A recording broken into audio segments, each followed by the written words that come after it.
Well, I need to tell you all something, and it's the most important thing I could ever say to you.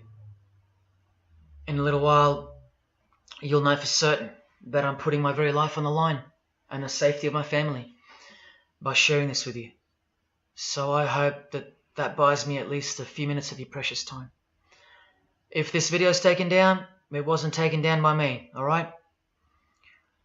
Now I'm partly doing this to wash your blood off my hands, because God saved my life on a midnight highway one fateful night for this very cause. And He's watching, as He clearly proved that night. See, I should be dead.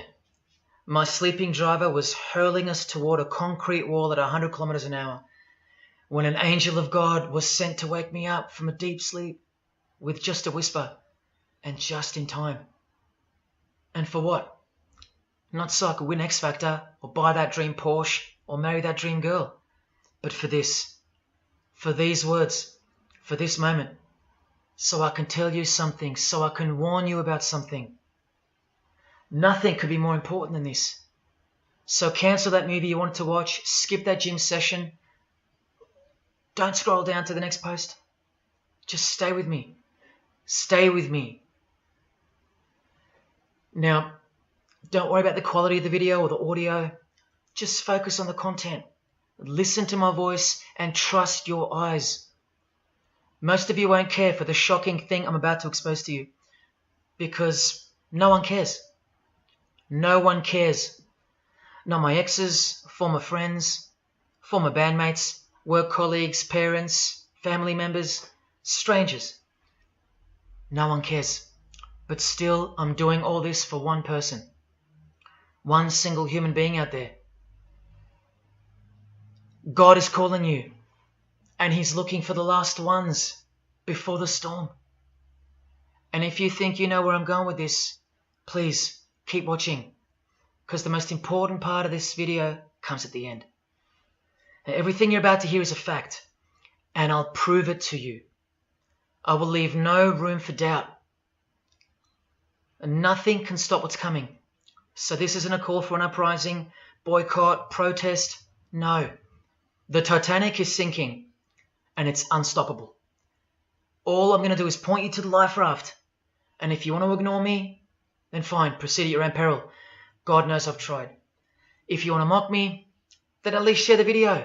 Let others mock me too. Tell your friends. Check this freak out. Anything to help me reach someone who has eyes to see and ears to hear. And like I said, in a few minutes, you'll know why my well-being is in danger, and that of my loved ones too. Now let me ask you something real quick. Who do you think, generally speaking, runs the world? What type of people are the leaders of our countries and corporations, and the rich and the famous too? I mean, like, are they Christians? Do Christians run the world? Well, no, of course not. Buddhists? No. Do Muslims run the world? No. What about atheists? It's got to be atheists, right? Because we've come such a long way as a society, and atheism is the rational state of mind for the modern type of person, right? No. What about a mixture of people? Different types of people run the world. Let me tell you something. All the leaders from Africa to Europe to the Middle East, Israel, Syria, Iran, all the way to the Americas, all these people, and we'll get to the celebrities in a second, they're not atheists, Buddhists, or Muslims. No. What if I told you that they all belong to the same religion? A secret religion. One that none of them are allowed to talk about. One that you should worry about because it affects you beyond belief in ways that you never imagined. Before I tell you what this worldwide secret religion thinks of you and plans to do to you, let me tell you what this religion is. And how do I know about this religion? Because I used to belong to it.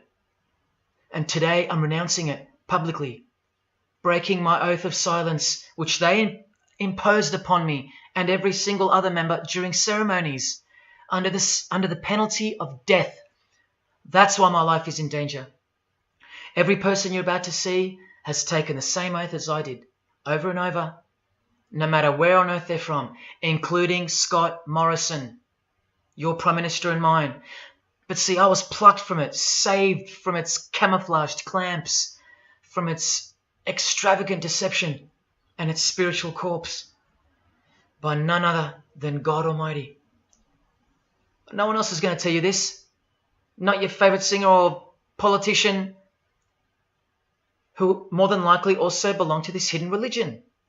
Nowhere will they speak because they love it. They love their lives. They love their success, the money, the worship they receive. And then there are those who have left but have never broken their oath out of fear. Trust me, you don't know who you're messing with here. The few that have spoken out, well, they lost everything. Or either their reputations and livelihoods are threatened or destroyed, or they're framed for a crime and end up in jail, or they're murdered and made to look like an accident or suicide. Now, just for the record, the God that saved me, which God was that? Jesus Christ, of course, the one and only. And he's the only one they hate, along with his disciples. So I'm invincible until he's done with me. That's why I don't fear him. Now, please don't let the name of Jesus scare you off just yet, because if you're an atheist, you're especially going to want to hear this. Christians and atheists are the most pathetic bunch in the eyes of this ancient religion, the one that rules them all. And I'm only going to show you the tip of the iceberg.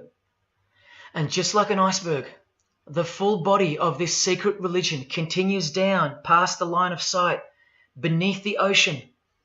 It widens in mass and scope until it continues further into the depths, into ever-increasing darkness and invisibility, until it reaches its foundations, which is firmly established in thick blackness, completely unimaginable and not perceived at all to those who only ever get to see its tip peeking out of the ocean top, including most of its members.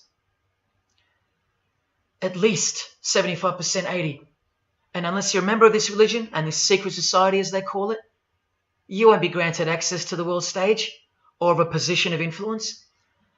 It's become a prerequisite for success now that they've gained pretty much full control and their members own every place of prominence and power. So brace yourself for the truth that has been hiding in plain sight every day of your life, and for the mind-blowing, out-of-this-world climax to this video. Now look at this. There's a few different ways they display their allegiance. They don't do it often, and some don't do it at all. But most of them can't help themselves, because when they do it in public, it's a hidden statement, and that statement gives them a lot of satisfaction. The celebrities usually cover one eye, or hide it in some way, and obscure it, or emphasize it like this. Or they close one eye, or peek through it, through this hand gesture, all to highlight one single eye. It's called the all-seeing eye. Other times they'll just display a drawn eye somewhere, or a tattoo of it. The other method they use is what's commonly known as the hidden hand. Here, for example, River Phoenix is doing both the hidden hand and the all-seeing eye, so you can see the direct connection between the two. But in the political world, usually it's done with the hidden hand, and of course, this. That's a secret handshake for the members of this secret one-eyed religion. We'll start with Scott Morrison here, hidden in plain sight as usual, for everyone to not see as usual. Look at the handshake. I was taught this very handshake, or grip as they call it, during my time in this great school of deception. Here's a picture of a normal handshake, and here's the secret handshake. Normal, secret. Now here's Scott Morrison with Daniel Andrews. Normal handshake, secret handshake. All of them are sworn to secrecy under the penalty of death. And remember, I'll prove it to you very soon. Here's former Prime Minister John Howard giving the secret handshake, and Kevin Rudd bowing down to to this bloke in front of Julia Gillard, all of whom are members of the religion. And Tony Abbott, you'll see in a second, and he's Julia again. Now, I once heard Julia being asked in a brief interview on TV while she was the Prime Minister. The interviewer asked her, "What religion are you?" My ears pricked up as I was eating breakfast and I froze to hear the answer. And she actually said, with a sinister smirk, "I'm a member of a secret society. Next question, please." And what happened? Nothing. No one cared. No one cared that the person who represents them just confessed that she's a member of a secret society, when the Australian society is at large the only society that should matter. And why is it a secret in the first place? I'll show you. Very soon you'll know their beliefs, and you'll know their master plan, and you'll know why they take such extreme precautions with such hideous oaths of silence under the unbelievable penalties, including death, to stay hidden from the public. So what's the name of this religion? Well, I'll tell you right now. But keep in mind, the magic word you're about to hear only hides the true religion inside of itself. That's how it's secretly flourished to spread like a cancer around the world. It's a religion within a fraternity. The name of the international fraternity, the one that camouflages, conceals, and cloaks the secret religion inside it, is this: Freemasonry. This is their official symbol, the square and compass. Sometimes with a G in the middle, and sometimes with the eye, the all-seeing eye. This is the same eye that these people are referring to. That's where it comes from. The eye is sometimes placed in a triangle, and that's where this comes from, the eye in the triangle. Here's Chris Angel doing it, standing also next to a mate with a square and compass shirt on. Not a coincidence. This is not something Jay-Z invented. This is the religion Jay-Z belongs to, and proudly, as you're about to see.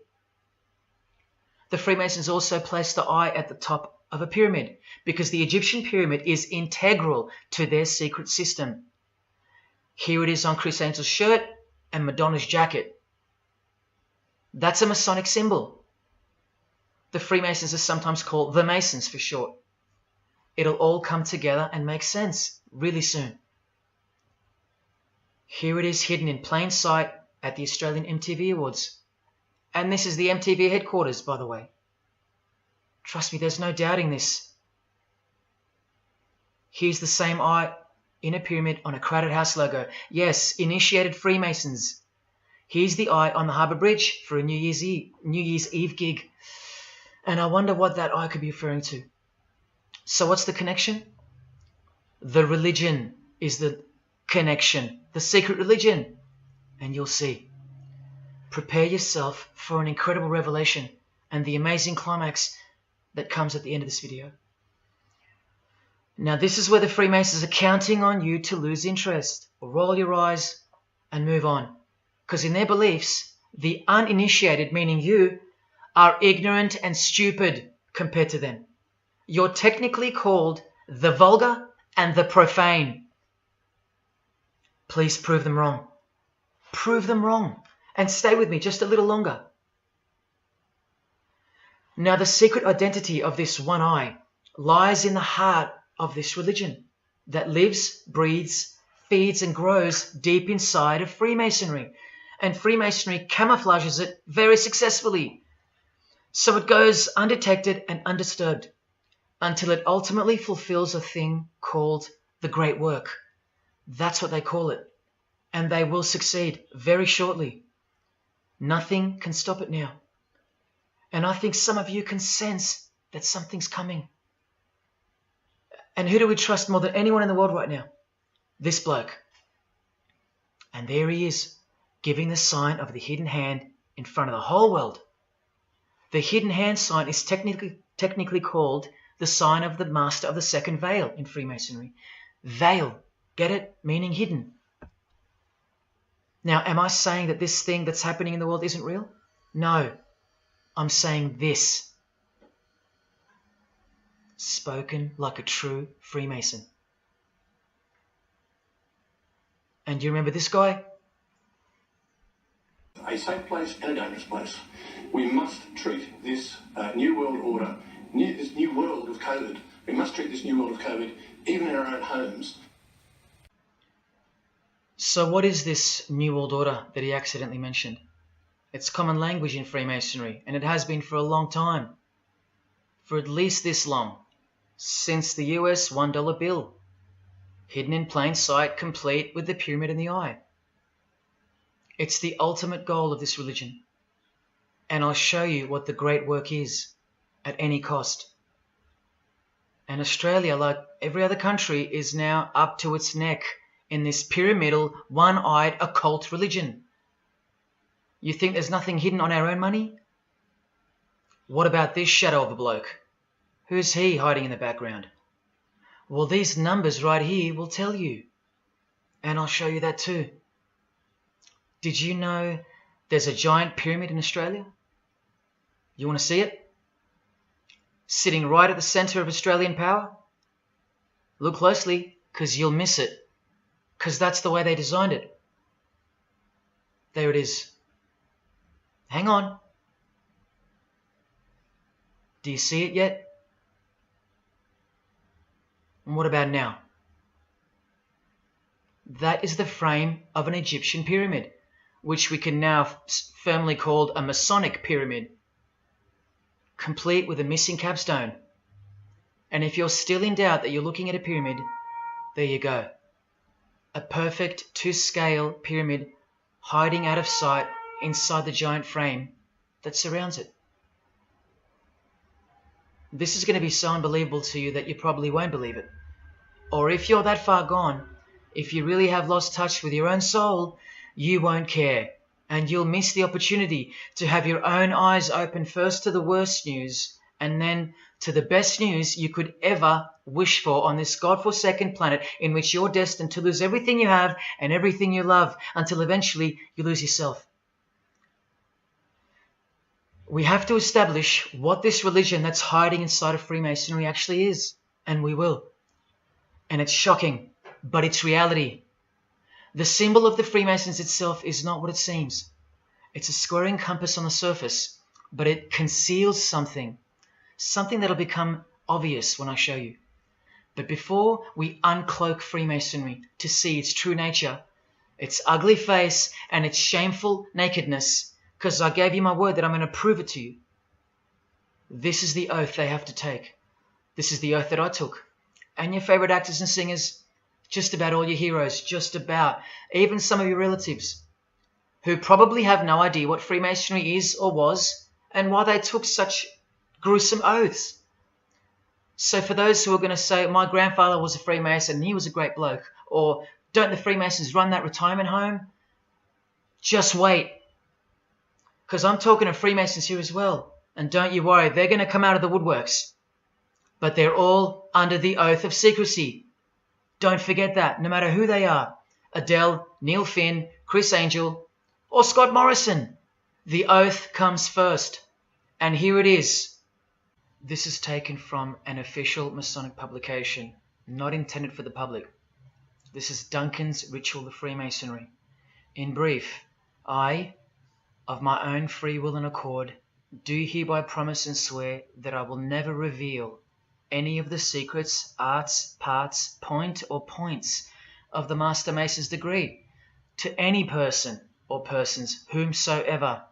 This I solemnly, sincerely promise and swear, under no less penalty than having my body severed in two, my bowels taken out and burnt to ashes, so no more remembrance be had of so vile and wicked a wretch as I, should I ever violate my Master Mason's obligation. So now you know what they think of me. I'm a vile and wicked wretch for breaking my oath.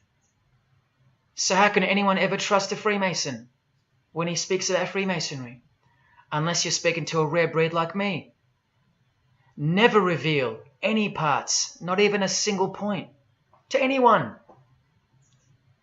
Here's another penalty from another degree, this time from Richardson's Monitor of Freemasonry, a legitimate Masonic publication for instructing and laying out the ritual. binding myself under no less penalty than having my throat cut across, my tongue torn out by the roots, and my body buried in the rough sands of the sea.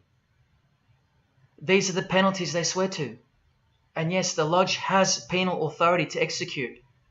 This is how they look when they're initiated. They have to remove all their clothing and jewelry, including wedding rings, crucifixes, the most meaningful things to them, no matter what. They have to go, because complete allegiance to the society is required. You're blindfolded at every initiation because you symbolize someone who lives in utter darkness before you receive the light of Freemasonry. And that light will become so obvious to you in a bit. The secret that is being unveiled by incremental degrees to the candidates in the lodge is staring us in the face in daily life. And that truth is pretty scary if all you know and all you have is this world. But they know much more than that. At one point, when the blindfold comes off, this is what you're surrounded by. Blokes dressed like this, holding swords to your face. And that's nothing compared to what comes later. So your own wife or daughter don't qualify for discussion in these matters, unless they too are initiated to the same level as you. So please don't tell me that your grandfather or your neighbour is a Freemason and that there's nothing wrong with Freemasonry. How would you know when they're under oath never to reveal anything to anyone? The whole successful system is constructed by the art of lying to the public and to their own members of lower degrees. And we trust these people. Now here are the illustrations for the signs and handshakes. And you only receive them after the oath has been taken. This is the sign you do upon entering and exiting the ritual room while facing the Grand Master. It stands for throat slit. And it goes like this. A continual reminder of where you are and what awaits you if you have a change of heart or rebellious spirit. And here you have the illustrations of the secret handshakes. Look familiar? And this is the sign of the Master of the Second Veil. See? Purely Masonic. You don't pick this stuff up off the street. Now this is how it's generally executed in the public arena.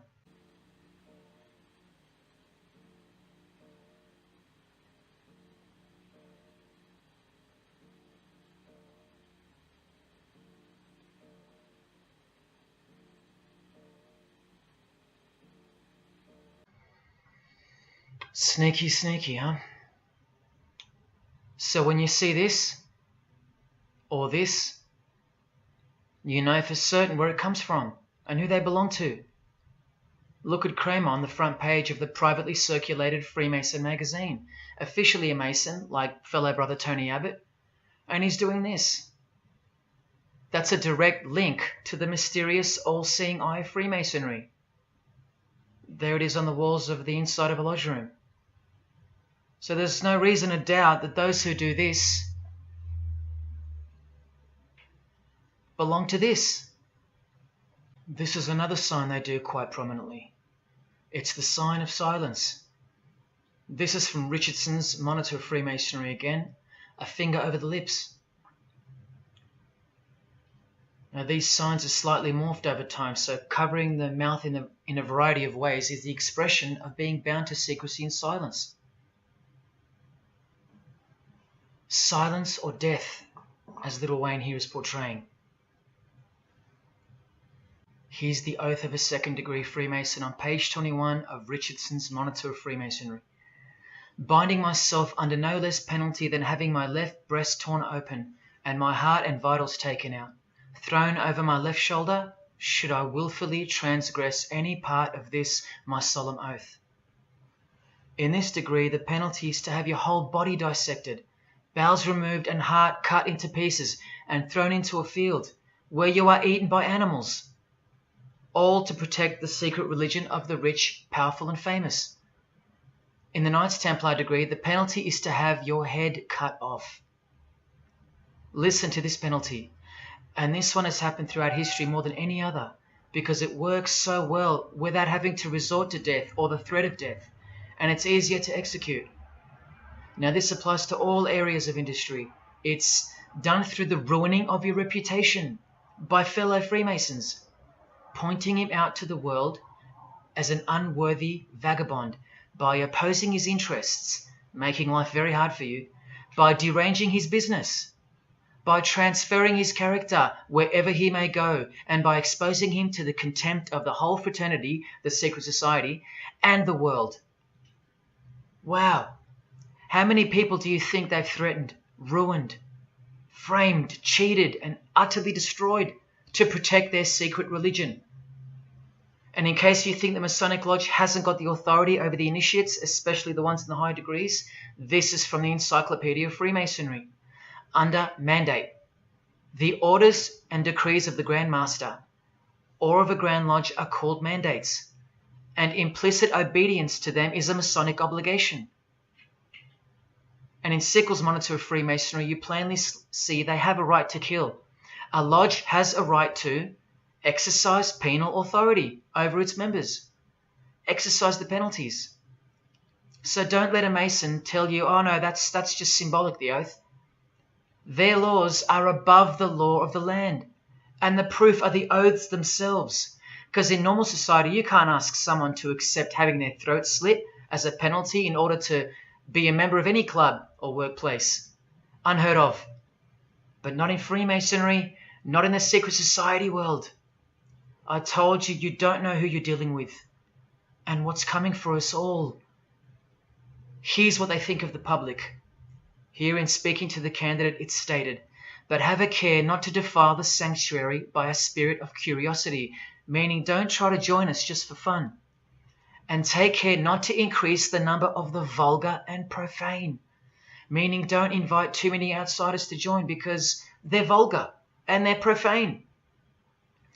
This is more or less an invitation-only fraternity. Here from the Encyclopedia of Freemasonry again, written for Masons only and written by 33rd degree Masonic legend Albert Mackey, stating the same thing. Masonic definition of profane. One who is ignorant of the sacred rites of Freemasonry. One who is not allowed to enter the temple and behold the mysteries.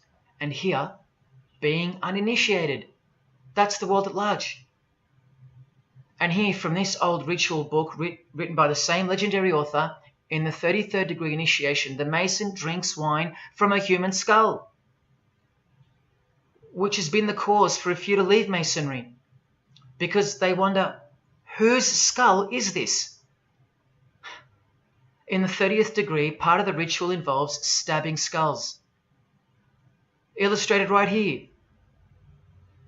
The process of submitting the member further and further involves things like this.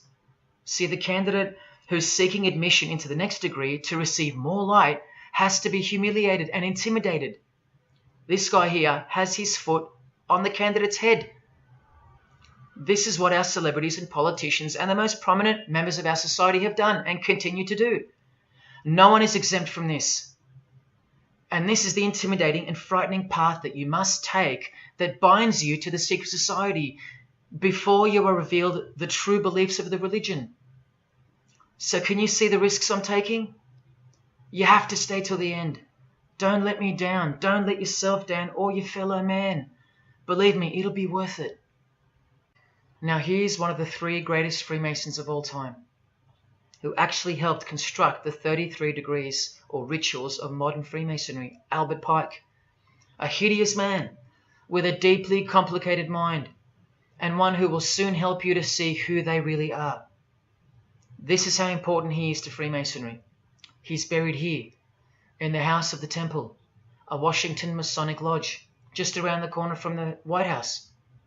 He was called the Grand Commander, Sovereign Pontiff of Universal Freemasonry, a giant of this secret society, the only Confederate general who has his own statue. And who were the Confederates? The dudes that fought for slavery, not against it, defeated by Abraham Lincoln, who was surrounded by these Freemasons, and who was assassinated by this one, John Wilkes Booth. doing the same sign of the master of the second veil. A Freemason assassinated Abraham Lincoln, undisputable when you have the eyes to see. Now, Albert Pike writes in his colossal work, which some refer to as the Bible of Freemasonry, called Morals and Dogma, and on page 113 he says, "What can there be in common between the vile multitudes and the sublime wisdom?" That's what Freemasons possess, sublime wisdom. That's what their secret is. It's sublime. The secret I'll reveal to you. Now, just quickly, here's Freemason Kanye West. Here he's giving the Masonic grip to his brother Mason Jay-Z. Look at the lapel he's wearing in this picture. It's the same double-headed eagle as on the front cover of the so-called Bible of Freemasonry, Morals and Dogma, written by the Grand Commander Sovereign Pontiff of the religion that Kanye and Jay-Z have been sworn into, and thus granted access to international success. His Christian conversion isn't what it seems, and you'll soon see what job he has to do. Now look at what else Freemasonry thinks of the uninitiated, from the words of the Grand Commander himself. The truth must be kept secret, and the masses need a teaching proportioned to their imperfect reason. I hope you're listening, because we're about to get going here. These truths were covered from the common people, as with a veil. There's that veil again. And the mysteries were carried into every country. Freemasonry was secretly imported from the East into the whole world to weave its web in the darkness, to increase and advance its agenda. The sages, meaning the enlightened ones, always had an esoteric creed, unknown to the vulgar. And here he says, to the end that the vulgar herd, seeing, might not see anything, and hearing, might comprehend nothing. Are they right? Am I wasting my time, laying it all down for nothing? Because they know you so well? Your favorite celebrity and politician's secret religion is beyond the reach of the vulgar. Vulgar is what you are to them. He won't tell you. She won't tell you. And they won't tell you.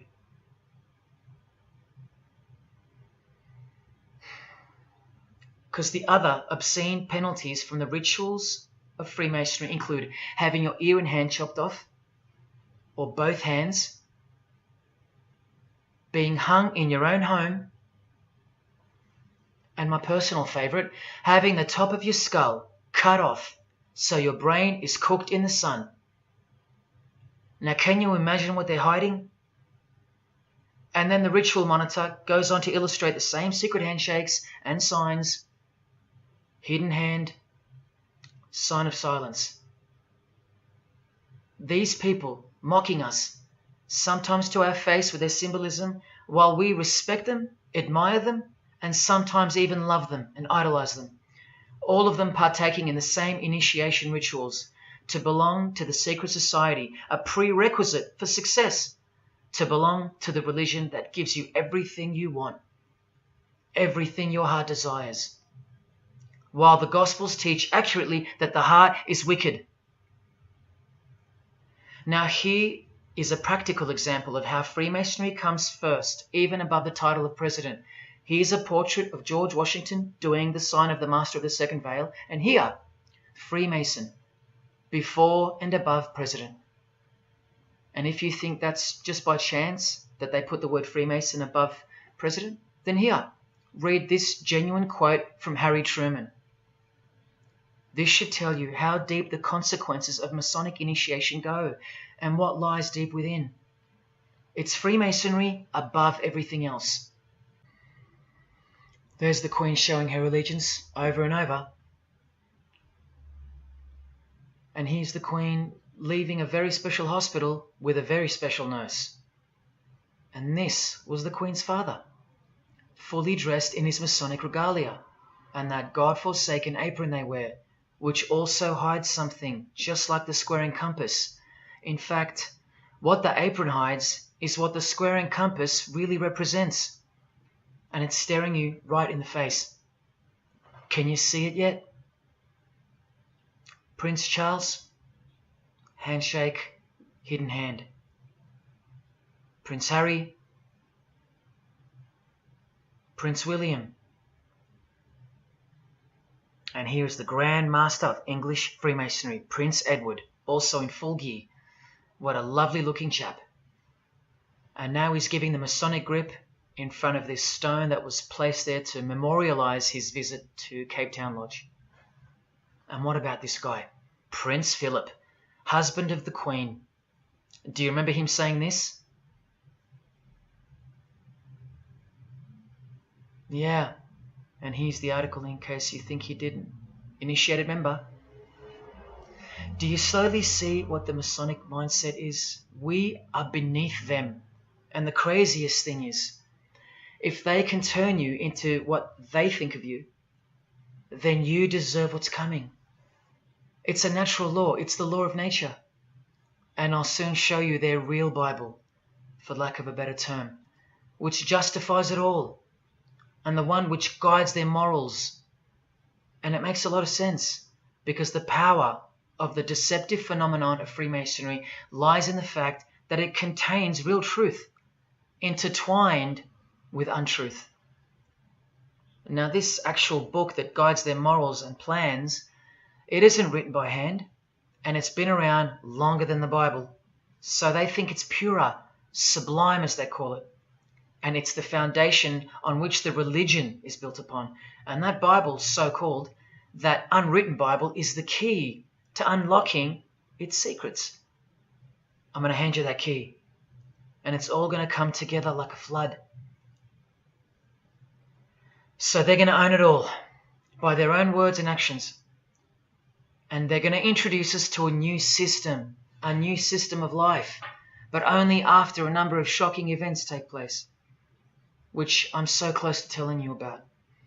But first, I have to tell you the name of the secret religion and the identity of the I. Now, for the few of you that think of hospitals and charities and nursing homes when you hear the word Freemason, a word which I soon hope to never speak again after this video, well, it's a front, a cover story, and like everything else in this presentation, I'm going to show you. This too is for the poor Freemasons that are going to have the call to make an appearance in the comments section trying to defend their beloved fraternity. This is 33rd degree Freemason Manly Hall, who was named Freemason of the Century by the Scottish Rite Journal in 1990.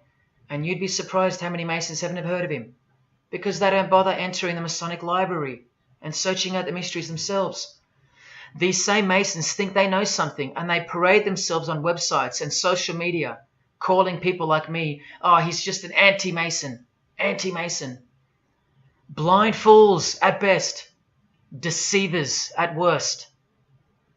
Well, the Freemason of the Century wrote in this book, and in this chapter, Freemasonry is a fraternity within a fraternity, an outer organization, concealing an inner brotherhood of the elect. One visible and the other invisible. The visible society is a splendid camaraderie of free and accepted men and women, enjoined to devote themselves to ethical, educational, fraternal, patriotic, and humanitarian causes and concerns like hospitals and charities. But the invisible society is a secret and most august fraternity whose members are dedicated to the service of a mysterious arcanum arcanorum, meaning mystery of mysteries. Now I wonder what that could be. So once again, don't listen to the lost or deceptive Masons that'll come here trying to cheat you from the truth, telling you that I don't know what I'm talking about or calling me an anti-Mason. Because there you just heard it. There's a Masonry for the majority of Masons, and then there's the real thing, the secret religion, which should shock you when it's announced. These same lost or deceptive Masons also love to repeat, like parrots, that Freemasonry is not a religion. Well, what does the Freemason of the Century have to say about that? From this book, he writes, Masonry is essentially a religious order. Not just a little bit religious, but essential. And here, the iconic giant of Freemasonry says in Morals and Dogma, every Masonic lodge is a temple of religion, and its teachings are instructions in religion. So please, sit down, Masons, because Freemasonry is a religion. And soon, I'm going to tell you what it's really called. Now look at this from the same book, and speaking about fellow Freemasons being initiated in the lodge room. Part of the symbols are displayed there to the initiate, but he is intentionally misled by false interpretations. Their true explication is reserved for the princes of Freemasonry. The whole body of the royal art, which you'll know all about soon, was hidden so carefully in the higher degrees. So you see, the whole thing is built on lies. And the ultimate liar lives inside the triangle, above the pyramid, so that even the highest Masons are living a monstrous lie. Wake up, Masons. Even you are deceived, just as the public is. Unless, of course, you're hungry enough to want to acquire all the power and climb up that pyramid closer to the eye that sees all. In that case, close your mouth, go back to your lodge, and good luck to you. Or, of course, grow some kahunas and be honest. But then you can't, right? Because you'd be breaking your oath. Sad. Oh, it's good to be free, under the wing of the true master. Stick around if you're interested, and you'll get to see some wonder. When I pull that cloak called Freemasonry right off, and those that are still here watching will get to see the true colours of the nakedness and the horror of the Masonic Lodge, and the religion that rules them all. Another thing that Masons will repeatedly say is that this has nothing to do with Freemasonry, and it's just a conspiracy theory. Well, the 33rd degree Freemason of the century also wrote this book about 100 years ago, The Secret Destiny of America. And look at the front cover. And I'll tell you why America is so important for the ultimate goal of the secret society. It's disturbing, but it's also essential in understanding the near future and what's going to take place. So for the Freemasons that still say that this is not a Masonic design, especially this Masonic website called Masonic Info, insisting here that even the eye in the triangle or pyramid is not Masonic. Completely laughable and pure disinformation for the stupid masses. Try arguing against this. This is from a 1960 copy of the New Age magazine, an official organ of the Supreme Council of 33rd Degrees. No higher authority in the United States to speak of the relationship between Freemasonry and the US $1 bill. Masonic symbolism in a $1 bill. Look at them all. 13 leaves, 13 bars, 13 feathers, so on and so forth, and of course, this, the Masonic all-seeing eye, located in the pyramid. So, you think this is a conspiracy theory, or just a plain conspiracy? Well, here's JFK, yes, a Freemason, but one who had enough when he wanted to print money disassociated from the Masonic central banks, just like Abraham Lincoln, and he paid the price for it as well.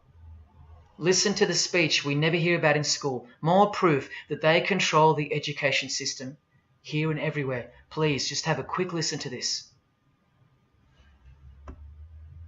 Ladies and gentlemen, the very word secrecy is repugnant in a free and open society, and we are, as a people, inherently and historically opposed to secret societies, to secret oaths, and to secret proceedings.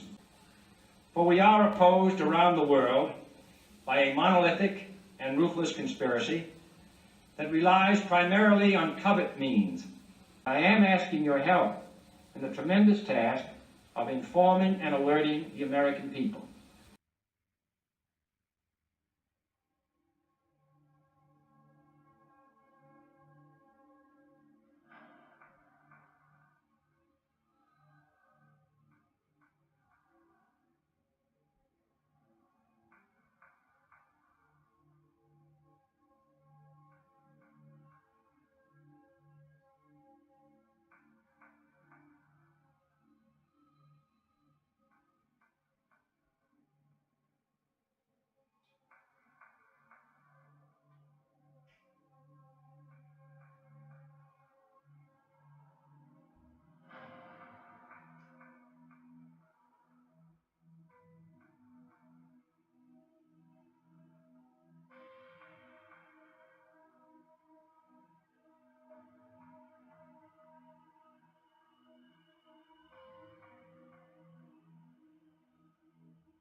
As I said in the beginning, you're just seeing the tip of the iceberg peeking out from the ocean top. I told you, all personalities in the field of great influence are initiated members of Freemasonry. Otherwise, they wouldn't be there. Within 60 seconds of me telling you what international Freemasonry really is, I'll prove it to you. Unequivocally, within 60 seconds.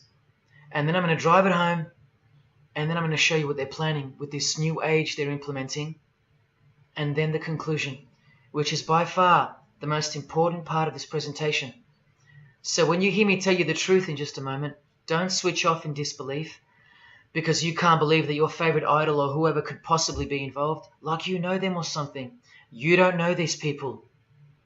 You do know that they're under oath never to reveal their beliefs to you. The vile multitude. It's time to trust your eyes now, not your feelings, especially after all that I've shown you. This is why the secret religion is so hidden. This is why it's so ingeniously designed through layers of lies upon lies, cloak upon cloak, and oath upon oath, concealing the truth for its chosen few. What is Freemasonry? What is the most secret yet most powerful religion in the world? Well, that's easy. We live in an evil, evil world. So there's only one religion that befits it. Freemasonry is Satanism in disguise. Now start the clock.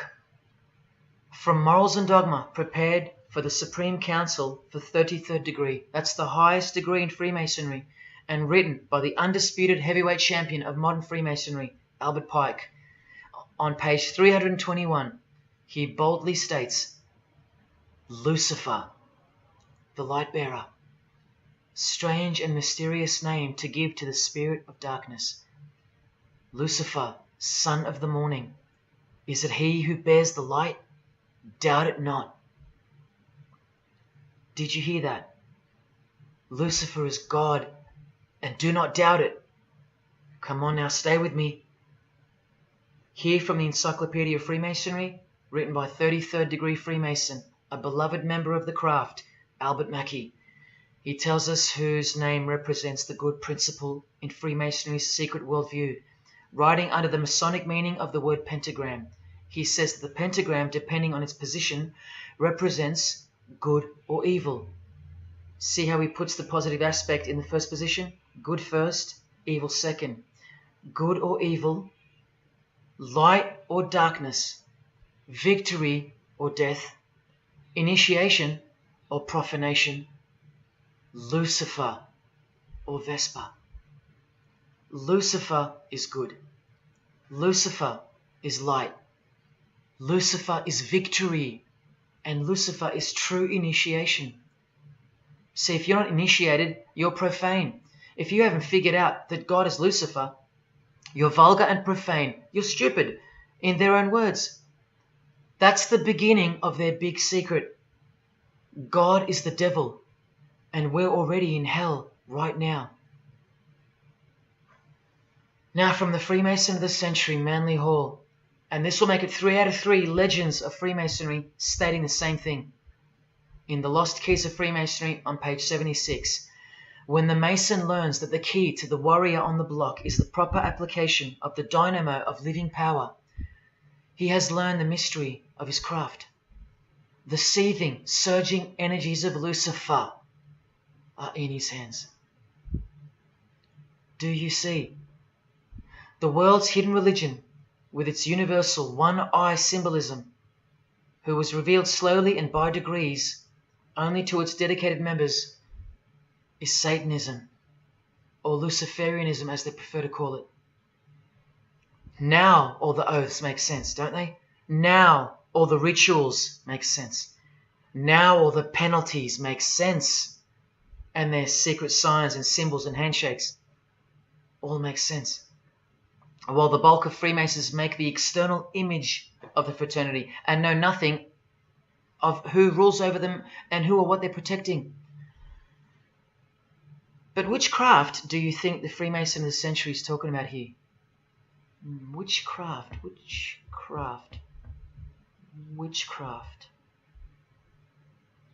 witchcraft. You need to slowly wake up now. Witchcraft is the royal art of Freemasonry, jealously guarded and reserved for the few. I'll show you clear as day that this is in fact true. This is the symbol of Satanism. And this is the symbol of the lodge of female Freemasonry called the Order of the Eastern Star. Look at that. Satanism, Freemasonry. Trust your eyes. This is the symbol of the Church of Lucifer, founded by a 33rd degree Freemason, which I'll prove. Look at the Masonic squaring compass in the design. The Church of Satan and Lucifer, two sides of the same coin, nurtured and brought to an organized international level of power and influence by Freemasonry, in secret, and all done right under our noses. And if you think that your politicians or religious leaders or favorite idols can't be a part of this, you have to try and snap out of it, or suspend your everyday beliefs just for a moment, and I will clearly show you how it's not only possible, but it's actual. Please, I feel like it's now or never. If you don't get a glimpse of this now, then when? Who else is going to tell you this? When will you next be confronted with this? This is reality. And as much as you thought that ordinary people came into positions of power through hard work or concern for society or family connections, combined with brains and talent, that's not the case. That's the fantasy. This is the reality. They all go through Freemasonry. You think that Sam Worthington was so talented that he was picked over all those American actors to star in Avatar? Of course not. He was a Freemason. And so was the director, James Cameron, of the highest caliber. You have to remember that to them, Lucifer is good. Lucifer is the liberator. Jesus is the suppressor. Lucifer is pure love. Jesus is impure love. Lucifer left heaven for you. Jesus was crucified because he was a false Messiah. The world has always been deceptive, and we have been magnificently deceived. Here is an incredible example. Pay attention. This should blow your mind. Charles Darwin, the father of atheism and rationalism, was an initiated Freemason, doing the hidden hand of Freemasonry in this picture, and the vow of silence in this one. This would have remained unknown to us because no one's going to teach us this. But now we have the tools to see his beliefs, not through his words, but through his signs and symbols. I told you they can't help but to show off their religions because they think we're stupid, vile, and ignorant. And I've proven that to you as well. So once again, are you going to prove them right by switching off and ignoring this? Well, unfortunately, more than 90% of you will. What I'm giving you here is priceless knowledge because no amount of money or success can substitute its importance. And I'm risking everything but my own salvation to share it with you. If only for the few of you. Think about what you've just seen here with Charles Darwin, because I don't know if you got it. You cannot be accepted as a candidate of Freemasonry unless you believe in a supreme being, as exemplified here with Phil Collins, speculated by some to be an atheist, but this seems impossible because being a Freemason, he has to believe in a higher power, or more accurately, supreme being, and I can personally vouch for that. And look here in the Masonic Oath itself. The candidate says, I will not aid or be present at the initiation of an atheist, a madman, or a fool. Freemasonry believes that to be an atheist is to be the equivalent of a madman. And they're right. Yet while they propagate atheism around the world, in universities and schools, Charles Darwin himself was a believer in an intelligent designer, a supreme being. He had to be because he's a Freemason. And that intelligent designer that gave birth to us is named Lucifer in the highest degrees of Freemasonry. See? Never tell. He lied to you because that's what Freemasons do. The whole thing is a giant lie that was carefully constructed by mutilating the truth, because mutilated truths make the most successful lies. This is the secret to their success, a lying tongue and a lying spirit from the 1st degree to the 33rd degree, to each other and to us. I've proven that as well. And what did Jesus, how did he describe their God? The father of lies. How accurate. The one who comes to cheat, kill and destroy. How accurate again when I tell you their plans. Look here, Charles Darwin is noted as an influential figure by the Satanic Temple. And proof for them, apart from the intelligent design that is all around us, that Lucifer is real and that he's the god of this realm, is the power of witchcraft or magic. Magic works because there's a hierarchy or a pyramidal power structure in the spirit realm, a realm devoid of any love for you. And these spirits can be conjured up and summoned by the practitioners of the royal art of Freemasonry. They ask for something in return, however. Listen to Bob Dylan, a Freemason. Hidden hand, one eye symbolism. Out here doing these songs, you're still on tour. I do, but I don't take it for granted. Why do you still do it? Why are you still out here? Well, it goes back to the destiny thing. I made a bargain with it, a long time ago, and I'm holding up my hand. What was your bargain? To get where I am now. Should I ask who you made the bargain with? with the chief commander. On this earth? And in this earth, and then in the world we can't see. How does one communicate with Bob Dylan's chief commander, Lucifer? By the jealously guarded royal art of Freemasonry, witchcraft. This is from the Encyclopedia of American Religions. Secrecy is bolstered by a system of initiations and degrees, the Freemasonic system. The material which is kept secret is the magical knowledge of the group. This knowledge may consist of rituals and powerful magical formulas. Do you think J.K. Rowling isn't a Luciferian? In this article, J.K. Rowling reveals the inspiration behind the Deathly Hallows symbol. And what is it? The Masonic squaring compass, with the one eye that all the celebrities mimic. That's the inspiration. They're all members of the secret society. If you think that doesn't prove anything, here she is with her new tattoo. It says Solve Coagula. Also a song title by fellow Freemason Marilyn Manson. And where does it come from? Here, the Baphomet.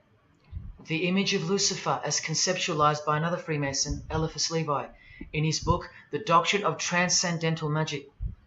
This horrid thing, with breasts, a penis, and a goat's head with 2 horns, has these words written on its arms, Solve Coagula. The impact of the meaning of these 2 words should disturb you to soberness when I tell you about them. Because apart from other things, they involve the process in which the new system will be implemented at unbelievable cost to you and I. Here's a statue of the Baphomet at the temple, Satanic Temple, complete with 2 little kids admiring it. That's J.K. Rowling's religion, Satanism. The secret religion for the highly evolved and the highly successful. Welcome to the real world. The same Masonic author writes in The Doctrine of Transcendental Magic, in the ceremonies practiced at reception by all secret societies, there are found indications of a doctrine which is everywhere carefully concealed, and that is witchcraft. And in his History of Magic, he tells us it is the royal art, and that's what Freemasonry calls it. And where did he get his inspiration for the Baphomet? From the Knights Templar, another secret society who were banned, and some of its members were executed in the 1300s for glorifying evil, as it's openly stated here in the Satanic Rituals. And where do modern day Knights Templars reside now?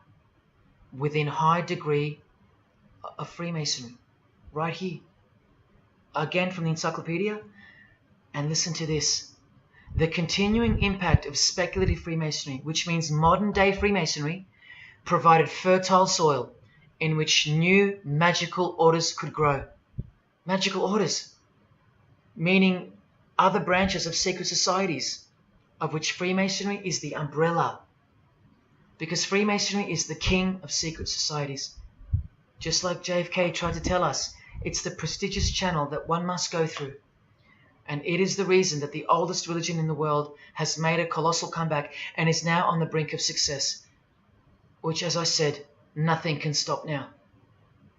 And again from the encyclopedia, the groups wear ritual garb and meet in magical lodges. And where do Masons meet? In the Masonic Lodge. Like here with a magical pentagram on their checkered floorboard. Are you believing your eyes? Or are you making excuses? Here's another statue of the Baphomet at a satanic temple doing the sign of the horned god Lucifer. The hand sign mimicking the horns on his head. And of course the upside down cross. And here's Barack Obama doing the same sign. And the sign of silence with a twist. Who do you think he's mocking here? You and I. But mainly Christians. Because Christianity is the one force that has stood between you and the inconceivable horror that is awaiting us and is on its way. Here's an article on Barack Obama, and that's his hands adjusting his presidential seal. And there's his Masonic ring, and the sign of the devil's horns, over and over. Freemasonry and Satanism are intertwined. Look at these Masonic politicians throwing up the devil's horns. George W. Bush.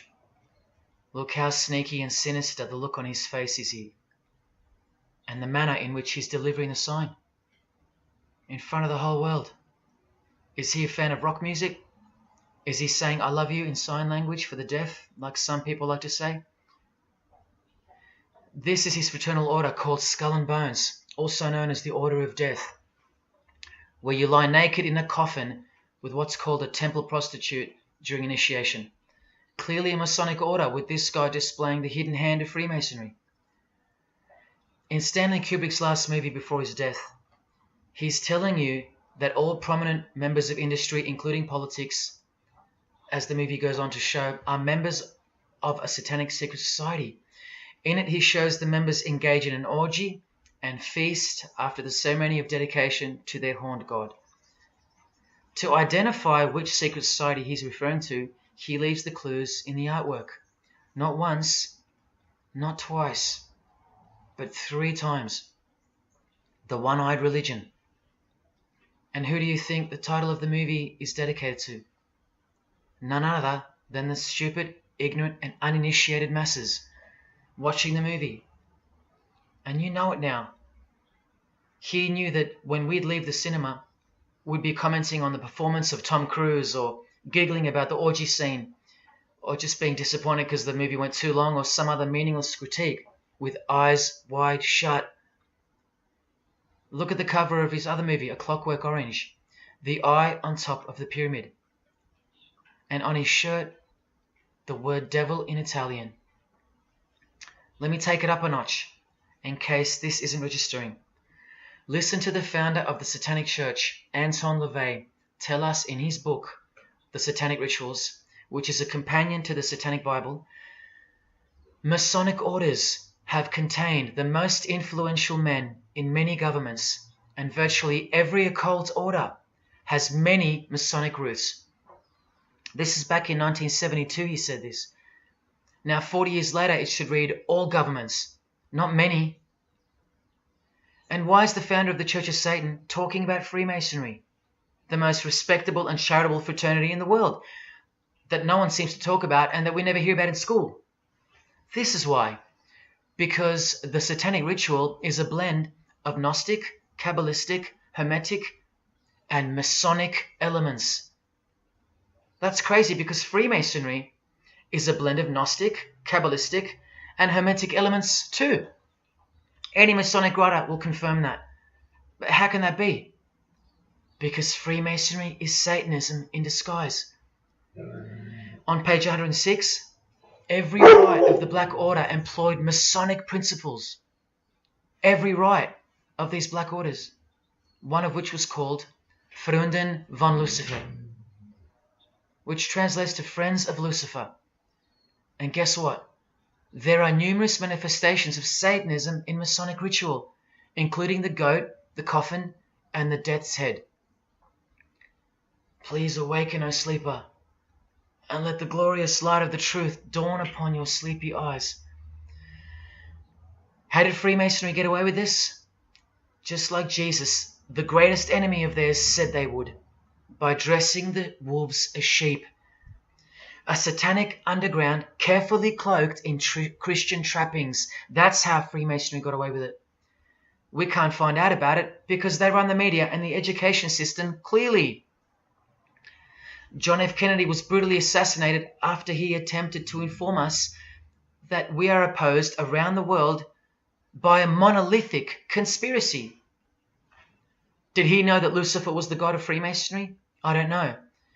The Grand Master of my lodge, who was the mayor of the city, was a 32nd degree Freemason. That's one short of the top, one short of the true beginning of the secret religion, and he had no idea what Freemasonry really was. After 42 years in the lodge, they never invited him into the 33rd degree initiation because he couldn't see past the Christian trappings, as they were designed to do exactly that, trap the Christian, or trap anyone else who was too sensitive to behold the truth. Thus, Freemasonry could halt their progress at any time without suspicion because it's a rare thing to reach the 33rd degree, and every Freemason knows that.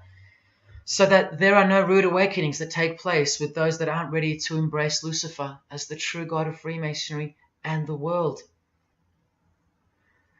This is an ingenious system, birthed by what must have been demonic inspiration. Anton LaVey says that this ingenious system I speak of serves as a rudimentary screening process for organized Satanism. Exactly right. It's a filtering process, as I've said earlier. An international filtering process from which men and women are picked and permitted to enter the world stage. And I'm saying all this for those who naively think that politics and magic ritual do not mix. That's the founder of the Satanic Church. He admits that. Admissions that were never heeded because no one cares. How else did the Freemasons pull the wool over our eyes? The companion to the Satanic Bible tells us that as well. By filling the world with fools. And who's the biggest fool in the eyes of Freemasonry? An atheist. From the Encyclopedia of Freemasonry. One who does not believe in the existence of God. Such a state of mind can only arise from the ignorance of stupidity. All this time, you're laughing at Christians, and the Freemasons are laughing at you. Here's Brad Pitt, wearing his Masonic ring and covering his eye. Now here's a genuine quote from Brad Pitt, the Freemason. In short, I could really try on something different for myself. That was Satanism. It's working out really well. I made a pact. That's why. You don't believe him?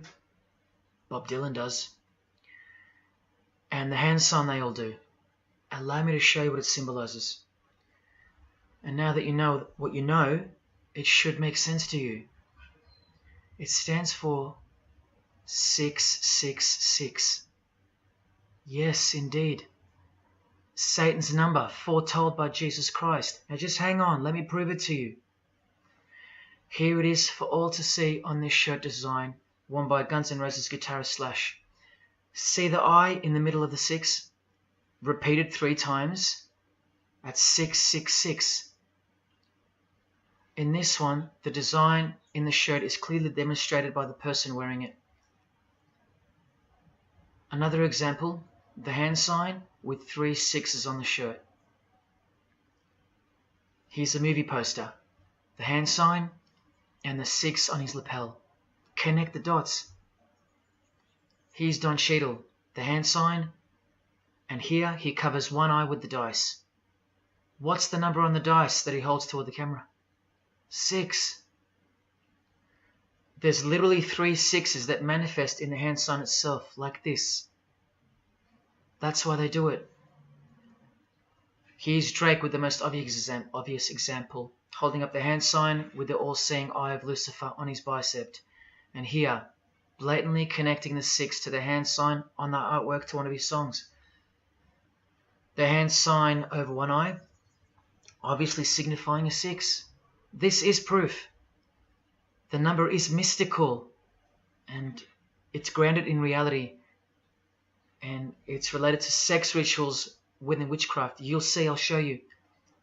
But if that's not enough, there.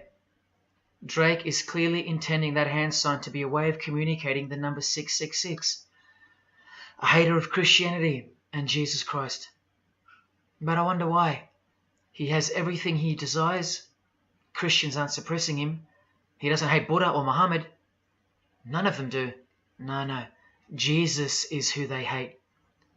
But they protect Freemasonry by communicating its presence in their lives, not by word, but by symbols and signs. Disciples of Lucifer. While you don't believe it, they take it very seriously, and they mock you by displaying it in your face. They know the truth. The chief commander, the one at the top of the pyramid, is Satan, the god of this world, just like Jesus told you who he is. Britney Spears doing the 666 over the eye, and look at this. The devil's horns while she wears the seal of the US $1 bill, designed by Freemasons.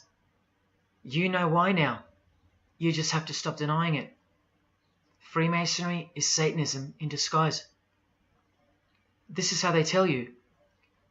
Let's go to Britney's close friend, whom she tongue-kissed in front of the world, sexualized as these people are, and for all the girls out there to be inspired and corrupted by. Madonna, wearing the same Masonic design as Britney. 666 hand sign, the one eye symbolism, and the vow of silence. The vow of silence with her fellow practitioner of witchcraft. The Masonic eye in the triangle behind her, and now the upside down cross of Christ on her outfit. A member of the secret society who hates Jesus with a passion, as you can see here with Lucifer, the god of Freemasonry, giving her oral sex. Deep despisers of Christianity. Are you wondering why yet? The sign of the devil's horns here, meaningfully placed and done with precise intent, like with all of them. And here teaching her poor children to follow in her footsteps. Truly only God knows how many young people she's perverted in her career, all orchestrated by Freemasonry. Here's the founder of the Church of Satan again, Anton LaVey, showing the horn sign. The horned god of the witches, as illustrated by Una Woodruff in her book Witches. And here, with a member of the Agora sect of Hinduism partaking in a ritual of the oldest religion of the world. She's drinking blood here from what? A human skull. Sound familiar? That's right. That's what all the high-level Freemasons do, except they use wine, until they themselves are invited into the secret religion. It's ritualistically done to gain magical abilities, not a myth. And look at her hand sign. It's also known as the El Diablo. Do you still think this hand sign is a joke, or it's misunderstood or misrepresented by people like me? Look at the cover of Anton's other book called Satan Speaks. Look at the eye. He has one eye emphasized. Can you see? What about the image of Lucifer in the Satanic Temple? Look at the right eye. It's darkened. You ready for this? From the Bible. And this passage is thousands of years old. Woe to the worthless shepherd. His right arm shall be completely withered, and his right eye shall be utterly darkened. Where do you think this hatred for Jesus comes from? Do you think it's because we've outgrown it? Or because it speaks the truth? Who do you think this worthless shepherd with one eye darkened is? And who said, I am the good shepherd? Who said that? Jesus Christ is the good shepherd, not the worthless shepherd with one eye. You think this is all just a coincidence? Just hang tight a little longer and you will see some wonder. Here's Anton LaVey with Freemason Marilyn Manson, and here's Marilyn covering his eye. In case you forgot that this is the eye of Freemasonry, the international religion they all belong to. Here he is giving the sign of the master of the second veil, the hidden hand of Freemasonry, along with his Masonic ring. You know how many presidents and journalists and common men have tried to expose Freemasonry or get it shut down, get it banned? Well, those days are long gone. Marilyn Manson, the Freemason who tears the Bible into pieces on stage during his performances, he captured the fundamental purpose of Freemasonry's existence very well when he said in an interview with Spin magazine in 1996, "Hopefully I'll be remembered as the person who brought an end to Christianity," echoing the dreams of grandeur, just like his spiritual father. Now Kesha, one-eye symbolism of Freemasonry, the eye in the triangle, and the sign of silence. So she's a member. And behold, an inverted cross in her music video. Inverted cross on her outfit, and a satanic pentagram on this outfit. Just like the symbol of female Freemasonry. You think none of these Freemasons look like witches? Really? And none of these witches in the making? Remember, 90% of them don't know what they're serving, or what they're doing there, or why they're taking oaths of such silence and such penalty. Avril Lavigne does, showing her allegiance with the one-eye symbolism, participating in lesbianism in a video, influencing the masses, subtly stealing her innocence. And what's on her helmet? One eye. And doing the El Diablo with pentagrams at her concert. Anthony Bourdain with his one-eye symbolism. He was openly a hater of Christianity. And what kind of woman would suit a man like this? Well, a fellow member of the secret society who hates Christianity too, of course. Asia Argento. One-eye symbolism, again and again. The sign of Lucifer's horns. And this pose of his image. Remember the Baphomet. There's Asia mimicking its pose, complete with the finger position. Creatures with breasts and an erect penis and a goat's head. You know, things you find normal now. Thanks to international Freemasonry, normalizing evil and filth through multiple levels of and avenues of propaganda and influence, including television, movies, music videos, schools, education, through legislation, through passing of laws to protect the evil nature. And of course, through your favourite idols. Chris Hemsworth, just your everyday good Aussie bloke? I'm afraid not. One-eye symbolism and the sign of silence. Both of which mean he's taken all the disgusting oaths of Freemasonry under the penalty of death, thus catapulting him over the competition, never to promote Christian values or Jesus Christ again. The 666 hand sign, and now, see how the hand symbol makes sense? Amber Heard, who was married to this Freemason, who's best friends with this Freemason. I told you they only date, marry and associate with their secret society. Here with the 666 over one eye, and this tweet. I think it's a tweet, I don't know. Look at the one eye closed, darkened if you will, and identifying its meaning with the devil's hand symbol. Of course, she camouflages the whole thing with her misdirecting words for the dumb masses. But we can see through that now, right? But look, it's Elon Musk replying. He's a fan of Amber Heard. Or is there more to it? Good sign, he says. The sign of the devil's horns. The fertility god. The sex god. That's what he's referring to. Why on earth would he point that out? You know why. But to be sure, let's go to his wife or girlfriend, Grimes. One eye. And whose eye is it? You know that too now. The God of this world. Who hates Jesus Christ just like she does. 2 inverted crosses of Christ and the pentagram. And what about Elon's mother?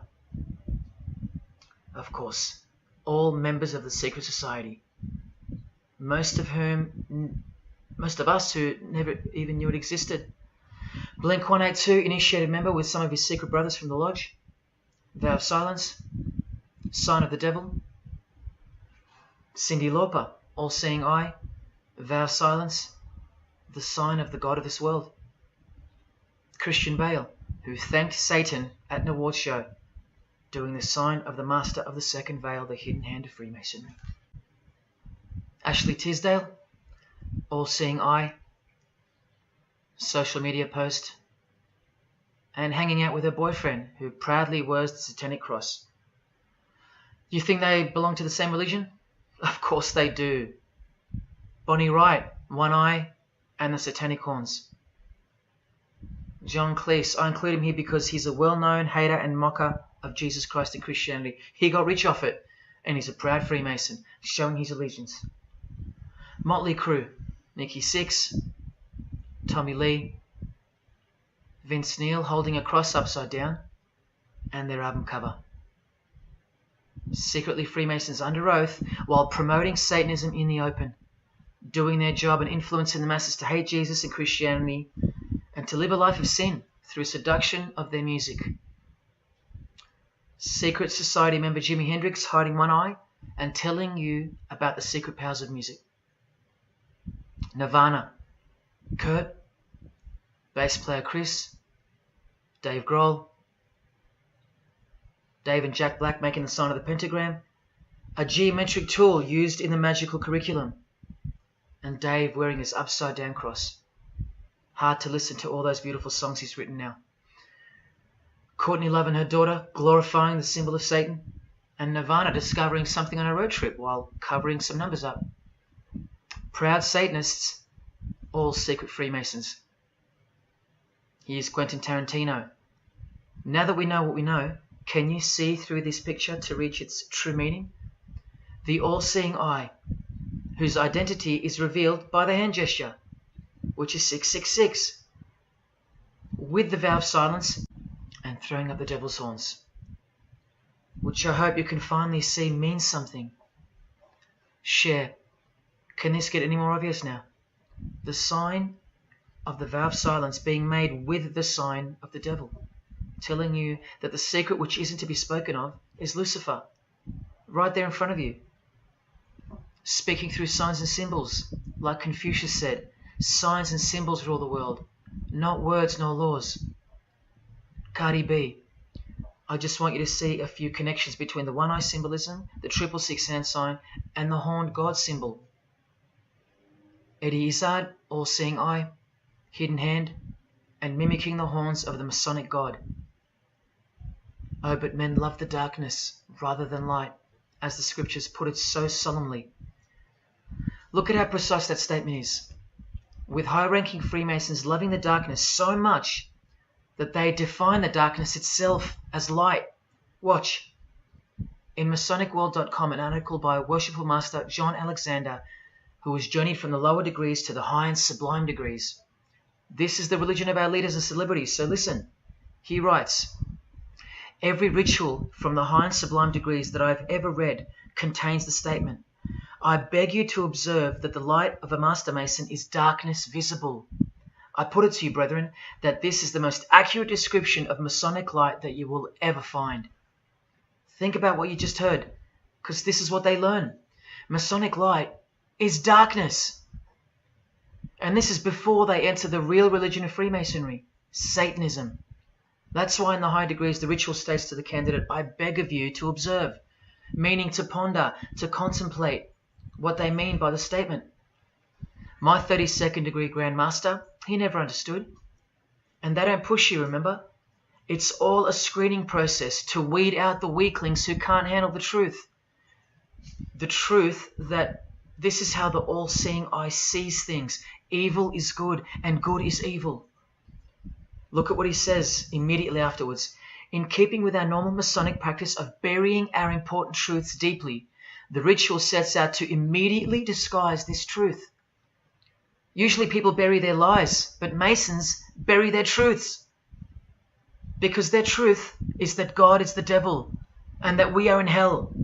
So everything has to be flipped on its head in order for things to make sense in this place where lust creates life, where might is right, where compassion is weakness, and of course, in order to succeed. Look here, with another Freemason of the highest degree, Helena Blavatsky. She writes in her book, The Secret Doctrine. Doctrine means belief. So the book is called The Secret Belief. The Secret Belief of Freemasonry.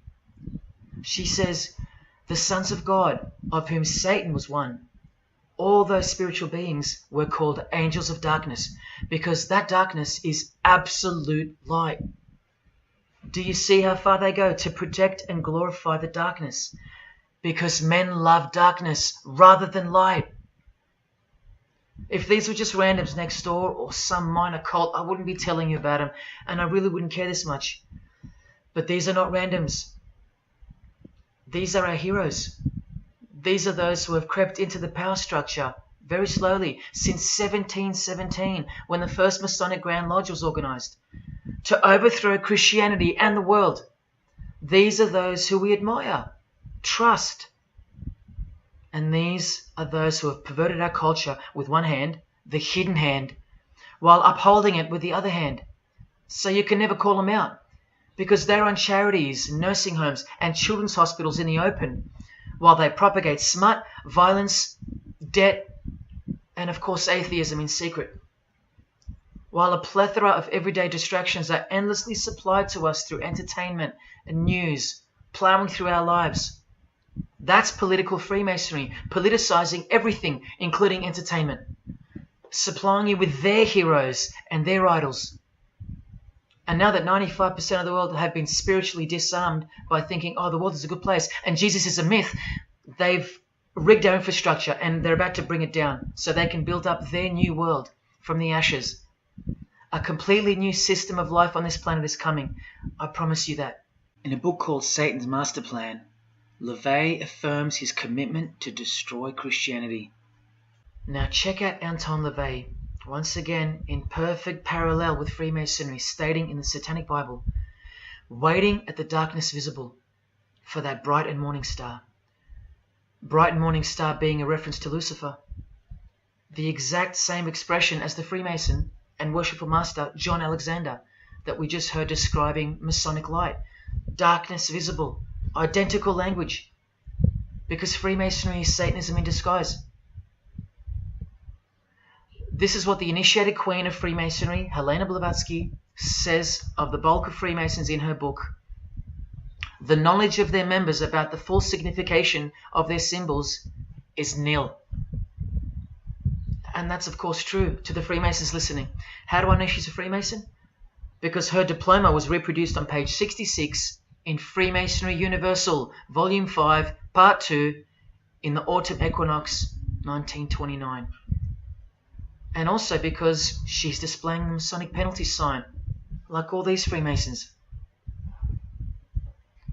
Drew Barrymore, all-seeing eye, vow of silence. And see, the symbol of her secret god. Elijah Wood, one eye, hidden hand of Freemasonry, and the devil's horns. Sammy Davis Jr., the eye of the Freemasons is the all-seeing eye of Lucifer. Because here he is with Anton LaVey, the founder of the Church of Satan. So when you see him hanging with other celebrities like Bill Cosby, can you be sure that they belong to the same religion? Sure you can. I told you they don't hang out with the uninitiated. You think the Rat Pack weren't Freemasons? Well, here's their leader, Frank Sinatra, doing the hidden hand.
I got introduced to the music industry. I swear I wanted to be like the Amy Grant of music. Yeah. But it did not work out, and so I sold my soul to the devil.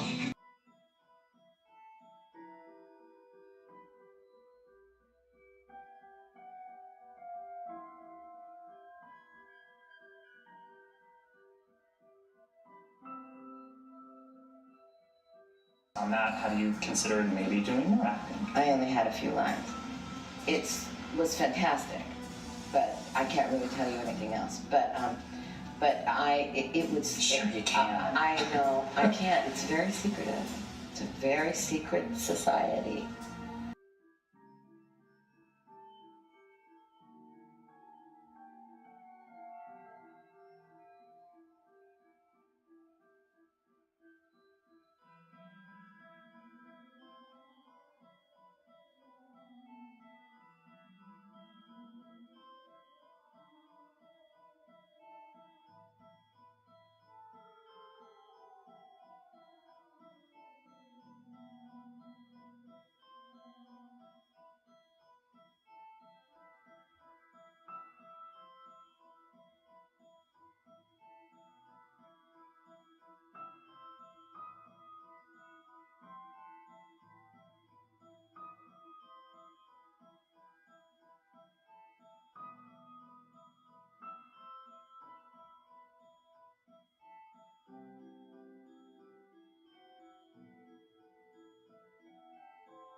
And I'm like, if you don't get this right now, I swear to Lucifer, I'm gonna.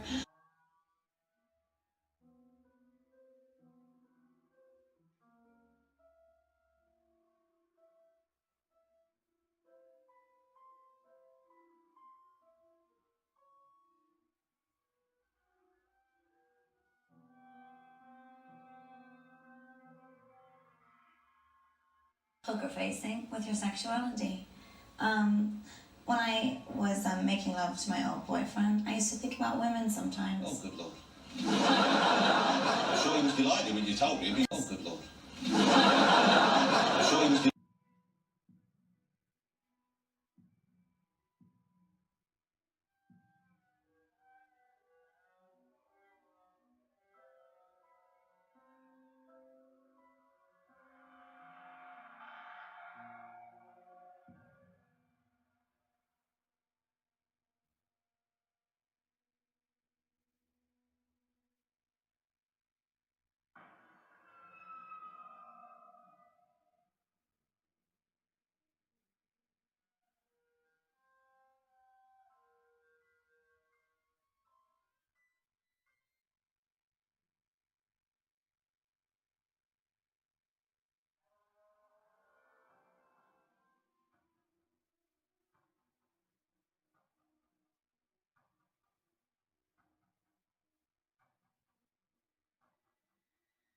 You may feel a small Christ. prick. Christ. Prick.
I'd like to, first of all, I'd like to thank Satan. I'd like to thank Louis Armstrong. I'd like to thank Neil Young. I'd like to thank the Rollins Band. I'd like to thank Bob Marley. I'd like to thank the Marx Brothers. I'd like to thank Salvador Dali. I'd like to thank Louis Bruel. I'd like to thank Miles Davis. I'd like to thank the Parliament Funkadelic. And I'd like to thank you, too.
there is a fork in the road that's approaching you. And you can stay on the path which curves to the left by denying the existence of Satanism in the fullness that you've been shown. Or you can surrender to the truth and take the right-hand path. Now, where that road could lead is the sweetest risk you'll ever take. Are you still pretending that this one-eye religion of Freemasonry isn't Luciferianism?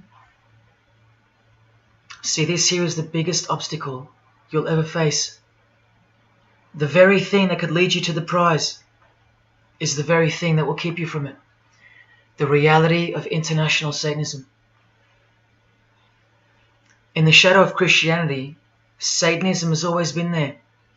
With every church that sprung up, so did its invisible enemy, the Satanic Church, growing out of sight and out of mind from this to this.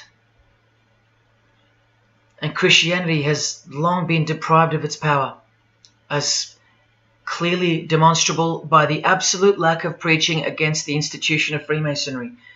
Satanism's magic cloak, Satanism's magic trick, that's Freemasonry. And how they are laughing for now. So Freemasons are at the helm of the power structure of society, which means Satanism rules. And they're making their move for the new order of the ages. Are you that besotted by this evil world that you'll even deny the existence of secret societies? And what about the American president, John Kennedy? Was he just a nutjob like me? Warning us about an international secret society with an international secret plot. A Freemason trying to tell you and the world about Freemasonry. Shot through the head. I've shown you who they are. I've shown you how they successfully operate with degrees of initiations and horrific and illegal oaths of secrecy. And I've shown you why they are a secret society. I've proven it to you. And only now that I've done that, I can show you in this many minutes what the shocking new order that Freemasonry has so cautiously been guiding us toward actually looks like. And of course you won't believe that either. By now there's a 98.5% chance that you belong to the world. And in that case, the world can do, will do, and is doing whatever the hell it wants to with you. And when all you have is the world, you'll do anything to hold on to it. Christian or not, most of you will follow this world straight to the slaughterhouse in the name of peace, safety, and progress. Clinging to it, because all you love is inside it. Blissfully ignoring people like me warning you of who's really in charge of it. Men, women, actors, singers, businessmen, and politicians, all interlocked, whose God is named Lucifer. You've seen it with your own eyes, but now you can hear it with your own ears from this 33-degree Freemason in person, just in case the Masonic literature wasn't enough for you. Define Lucifer for me. Pure, virtuous, wholesome, innocent individual that's out to help people. Lucifer is? Yeah. Say that again. Lucifer is a pure, holy... Virtuous. Virtuous. Now, is he the Lucifer that God created? That's the same one. Oh, man, this is great. I'm going to put this on the internet. Oh, God bless you, brother. Because that's exactly what the Shriners and Masons teach, is that Lucifer is light. No. And you're about those confirming hospitals? You know what, sir? Jesus said, many will say to me on that day, Lord, Lord, we did not do these good deeds in your name. And you'll say, away from me, you workers of iniquity. I never knew you. Jesus said it? In Matthew chapter 5. You've been bred from childhood to fall for the biggest lie ever told, that Satan doesn't exist. And if Satan doesn't exist, well then neither does Jesus. And while your heroes and idols know full well that they do exist.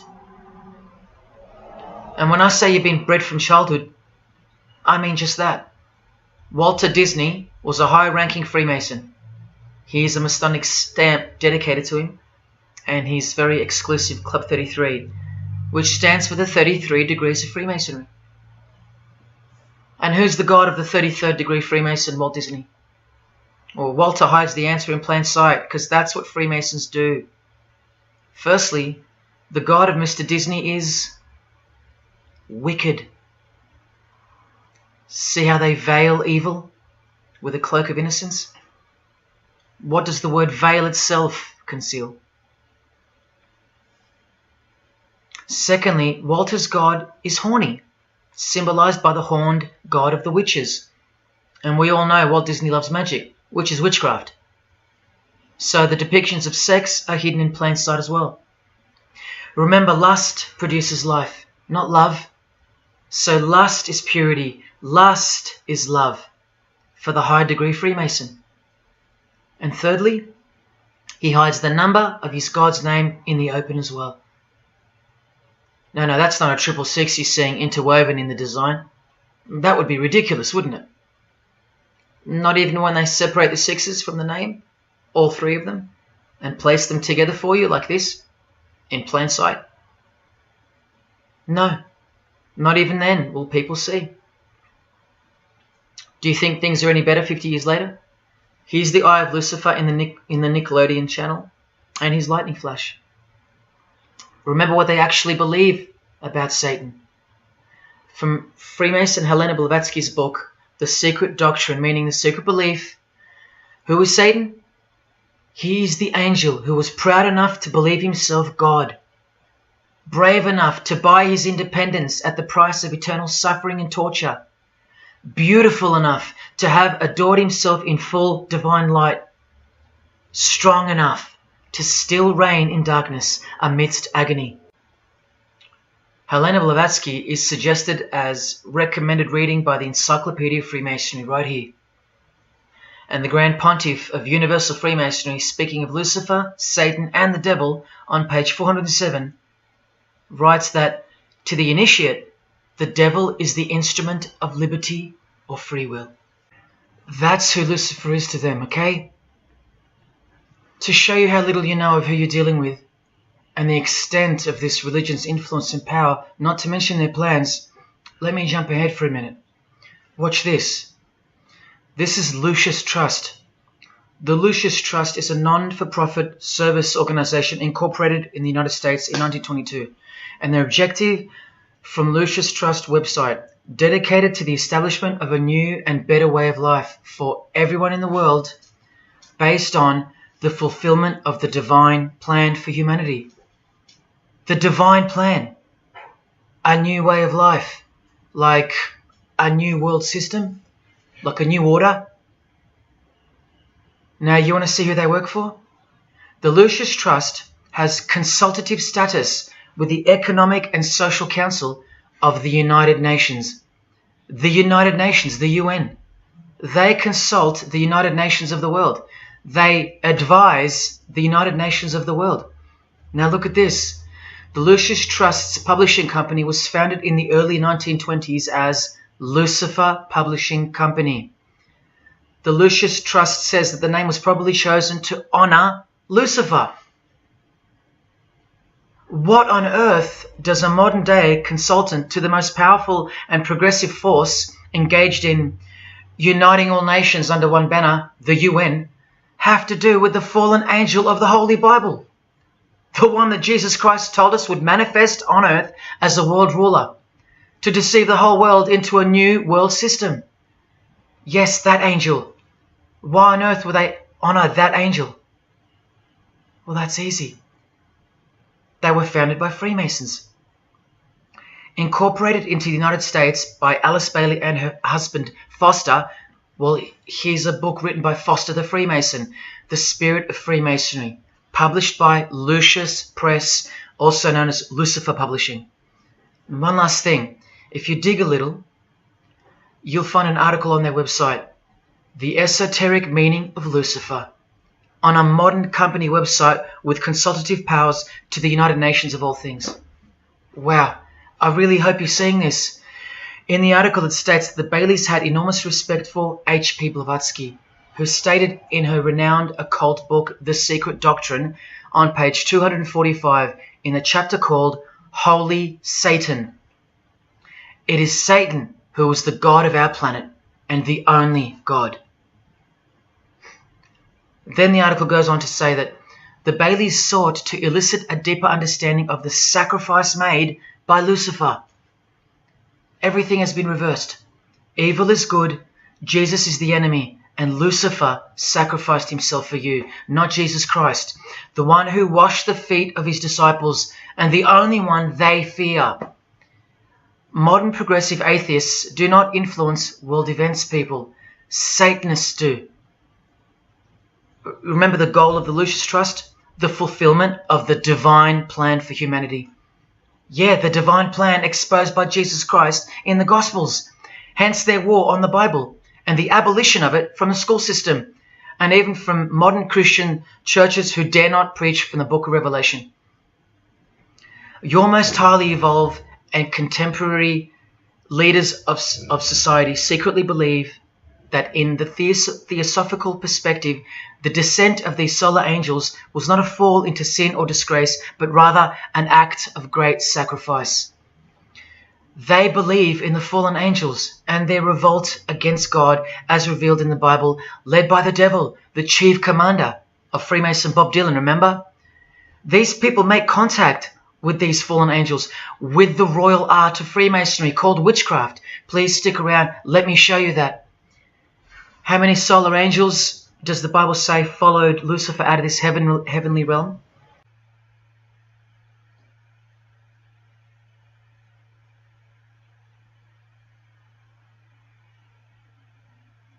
A third of the angels makes 33%. Does that number sound familiar yet? 33 degrees of Freemasonry. Just a coincidence? From the Gospels again, which expose these people every time. Do not let anyone who delights in false humility and the worship of angels and who has access to some visionary world beguile you, trick you of your reward.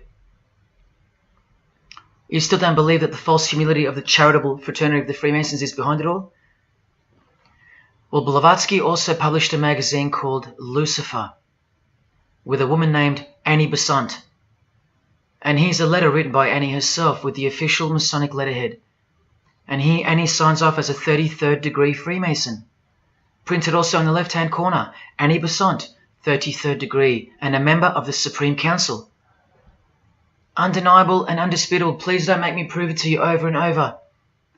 Have you caught a glimpse of who you're dealing with yet? They're all Freemasons, high-ranking. And they're all buffeted by a plethora of Masonic dupes who don't know any of this because they can't decipher the symbols and they don't care to try. They're proud and boastful and defensive of their beloved fraternity in which they get to rub shoulders with the most important people of their suburbs, cities and towns, and in which they got on their knees to take blood oaths of death, calling other old decrepitated men worshipful master, yet still they think it's innocent and has nothing to hide. Delusional and lost, almost beyond hope. Some of them still think it's a Christian organization, just like the founder of the Satanic Church described. What do you get when you carefully conceal Satanism with Christianity? You get Freemasonry. People, Satanism is at the core of our world, and it is behind the new order that will be implemented soon enough. It will be all done through deception. You'll be tricked. Remember how I told you that the all-seeing eye sees that we're in hell? Well, the massive witch and Freemason Helena says so right here. Satan is the minister of God, Lord of the seven mansions of Hades, the angel of the manifest worlds. Hades means hell, manifest worlds means earth. This is who you're dealing with. This is the religion and the beliefs of the rich, powerful and famous. And yes, politicians. Do you want to go back to sleep? You can sleep after this. Well, wait till I show you what they're going to do to you, coming up in this many minutes. For those who simply refuse to believe that Bono or Scott Morrison or Prince can be Luciferians because they all go to church, let me show you another Masonic ritual they do. And this is before Satanism or Luciferianism is revealed to the candidate. And then you tell me if Bono or Scott are capable of secretly believing in Lucifer. It all starts here with the Masonic apron. Different kinds signifying different grades. Have you guessed what it's hiding yet? The genitals. Pretty obvious. Like everything else they hide, once you can see. The genitals are the true working tools of a Mason. Freemasonry is foundationally a sex cult, like Satanism, because it all starts with sex, doesn't it? Life itself starts with sex. So the mystical force of the true God of Freemasonry hides in the hidden part of the human body. That's the Holy of Holies, covered by the Masonic apron, the seat of God, the seat of Lucifer. See here with Satanist King Diamond's artwork? The eye is attached to the horn god, but look at where the eye starts, from the waist down. That's where the apron of a Mason begins. And the one eye of Freemasonry is also the one eye of the penis, where life generates and springs forth. See the openly hidden secret of the Masonic square and compass now? You're looking at the sex act. That's the female in missionary position, and that's the male mounting her. The sex act. And the eye in the middle, with these emanating rays, is the orgasm and the ejaculation of the penis. See life shooting forth. That's how they see the sun and the earth too. The sun is the visible penis of their true God, shooting forth life continually. The light itself is the mystical sperm of the God of this world. The sun and penis generate life, while the earth and female womb produce life. The letter G, when replacing the I in the middle of the square and compass, stands for generation, sexual generation. The practical aspect of Freemasonry and Satanism's religion is that of a sex cult. You see Rod Stewart telling you he's a Freemason? By displaying the hidden hand of Freemasonry, also known as the Master of the Second Veil, and look at his other hand, taking the Masonic apron's place for covering his penis, which is the Holy of Holies, the seat of God for the Mason. And from the Grand Pontiff of Freemasonry, Albert Pike, hence the significancy of the phallus, the penis, or of its inoffensive substitute, the obelisk. Straight from the horse's mouth, the erect penis graces us, or should I say disgraces us, with its presence in every country in the world, marking its territory. The Masonic obelisk in our face, everywhere, making its bold statement, yelling, screaming in silence. This is another reason why we're considered the ignorant and stupid masses. Another example of hidden in plain sight. And here's an erect penis on the front page of the female Freemasonry magazine, The Eastern Star. I once stood in front of this obelisk in Sydney, and I must have asked 30 people what they thought it was. Not a single one of them knew. To the Freemasons of the higher degrees, the whole universe is in fact one giant and continuous sex act. This is the structure of Freemasonry. You can take this path to the top or this path. And way up here, you have the Order of the Mystic Shrine. The Mystic Shrine is what's found behind the Masonic apron, because that's where life comes from. That's the Mystic Shrine. You have to be a 32nd degree Freemason to be asked to join the Order of the Mystic Shrine. And then, once you're inside, you can be invited to join this order, the Royal Order of Jesters. See, Freemasonry is like Russian dolls, and Satanism is at its center. Look at some of the pins and lapel designs for the Order of the Jesters. You can only join them unless you're at least a 32nd degree Freemason. Sex and debauchery. Erections. The adoration of the phallus. Masturbation. Devils. Demons. Fallen angels. This one here, mocking holiness, reference to the anus, and sodomy, anything to mock the Bible. This disgusting one has King Momus sitting on a female's face, and hidden in plain sight is the square and the compass, for those who have eyes to see.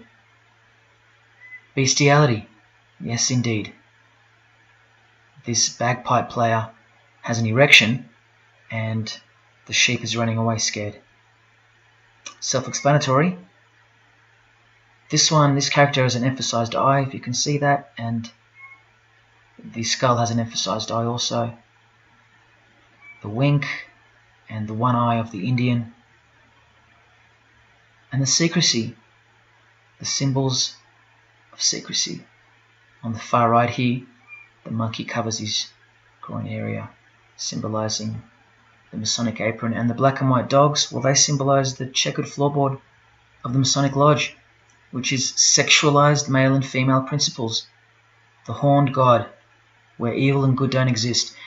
And in the first degree, Masons are given a Bible stamped with a square and compass, oblivious to the inherent mockery and the foundation of the whole fraternity, as alluded to here with a genuine Royal Order of Jesters private lapel. This is a certificate that a jester receives after his initiation, and you see here their patron is named King Momus, and he was a god, or a daemon, which is a variant of the word demon, who was expelled from heaven, as the legend goes. Sounds just like Lucifer, because it is. Did Freemasonry disassociate themselves from the tax-exempt branch of Freemasonry known as the Jesters? Well, no, they didn't. Because, I mean, this is rare footage of an event within the lodge. Now, I'm sorry about the quality of this, but this is a Masonic lodge. So for Masons that want to say that the Jesters are contrary to Masonry, well, look. Look at these dirty old men. Masters of the lodge, with sublime morals. All married, probably all have daughters and granddaughters, yet still this, inside the lodge. But for you it should be obvious, because you can see the square and compass, the sex act, and the all-seeing eye right in the middle. I told you that Satanism was the oldest religion in the world, and it is. The sex act was ritualized and organized as a religion before we called it Satanism. But Satan has always been the god, the horny god, the horned god of these sex cults. All of them, from Sumeria to Egypt to Greece and so on, that's called paganism. And the real Bible of the Freemasons and the pagans, the one not written by hand, the one that's older than any book, the one that supersedes all the rest in age, thus making it the purest and most unadulterated word of God in the eyes of the Freemasons, is nature. Nature is their Bible. And before you think there's nothing wrong with that, wait a second, because you're not thinking straight. Ask a Mason, whether he be a first degree or a 33rd degree, what is Freemasonry? And the universal go-to answer is this: a peculiar system of morality, veiled in allegory and illustrated by symbols. Now, why would you need to veil your morals? Because in their peculiar system, evil is good and good is evil. That's Satanism 101. A peculiar system of morals. That should tell you something. That should tell you everything. Why would your morals need to be a secret? Because their deeds are in fact evil. Glorifying the laws of nature, where cruelty and self-obsession are virtuous characteristics. That's nature. Nature is as cruel as she is kind. The checkered floorboard, where everything is legal. It's Christianity that lives in reverse. The first shall be last. Love your enemies. The meek shall inherit the earth. These are unholy and unnatural concepts in the eyes of visible nature, the nature of Freemasonry, which is Satanism. What the Freemasons really mean by this morality veiled in allegory is that they're allowed to steal because nature allows it. They're allowed to kill because nature allows it. They're allowed to commit adultery because nature isn't monogamous. They're allowed to lie, indulge in all their God-given senses, especially sexual, because nature encourages it, as long as no one finds out, under oath. Jesus said, narrow is the road that leads to life, and broad is the road that leads to destruction. The Freemason of the century says, no true Mason can be narrow, for his lodge is the divine expression of all broadness. Because broad are the divine laws of nature. While they glorify those laws, Christianity breaks those laws. It becomes supernatural, because only then can you love your enemy. And so it goes that Christianity is despised by Freemasonry, the real Freemasons, because their Bible is nature, and by nature they know the personality traits of their God Satan, because he's the God of this world, just as the Freemasons, the enemies of mankind, say that he is, and just like Jesus said he was too.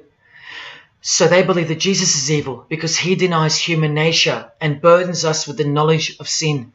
Observable nature, that's what guides the Masons' ethics and the Masons' morals. That's why they're called Freemasons. Believe you me, because they're free from moral obligations, free from sin, from guilt. They're free from Jesus Christ. These people are introducing this new system of the world, this new age. You're going to miss Christianity when it's gone. Mark my words. Because you have no rights in the eyes of nature, which is the Bible of Freemasonry and Satanism. And soon that will become painfully plain as a fact of life. Now please, I give you fair warning of what's to come in this presentation. It's very disturbing, or at least it should be. But cause to celebrate follows the disgusting things you're about to see. This is precisely where my own life and well-being come into danger. So let me say this right now. If you hear of my sudden death, or of my possession of 0.5 kilogram of cocaine or child porn or my overdose or my suicide, remember this video. And if something so unfortunate should happen to me, may it serve as a catapult to you and as a remembrance of the conclusion to this presentation, which is this many minutes away. Do I really think they're going to make me pay for this video, for breaking my oaths? Well, seeing as people are so far gone, lost in the illusion that secret societies have constructed around you and inside you, and seeing as they can simply pull this video down, close my account and whatnot, no, I don't think they'll come after me.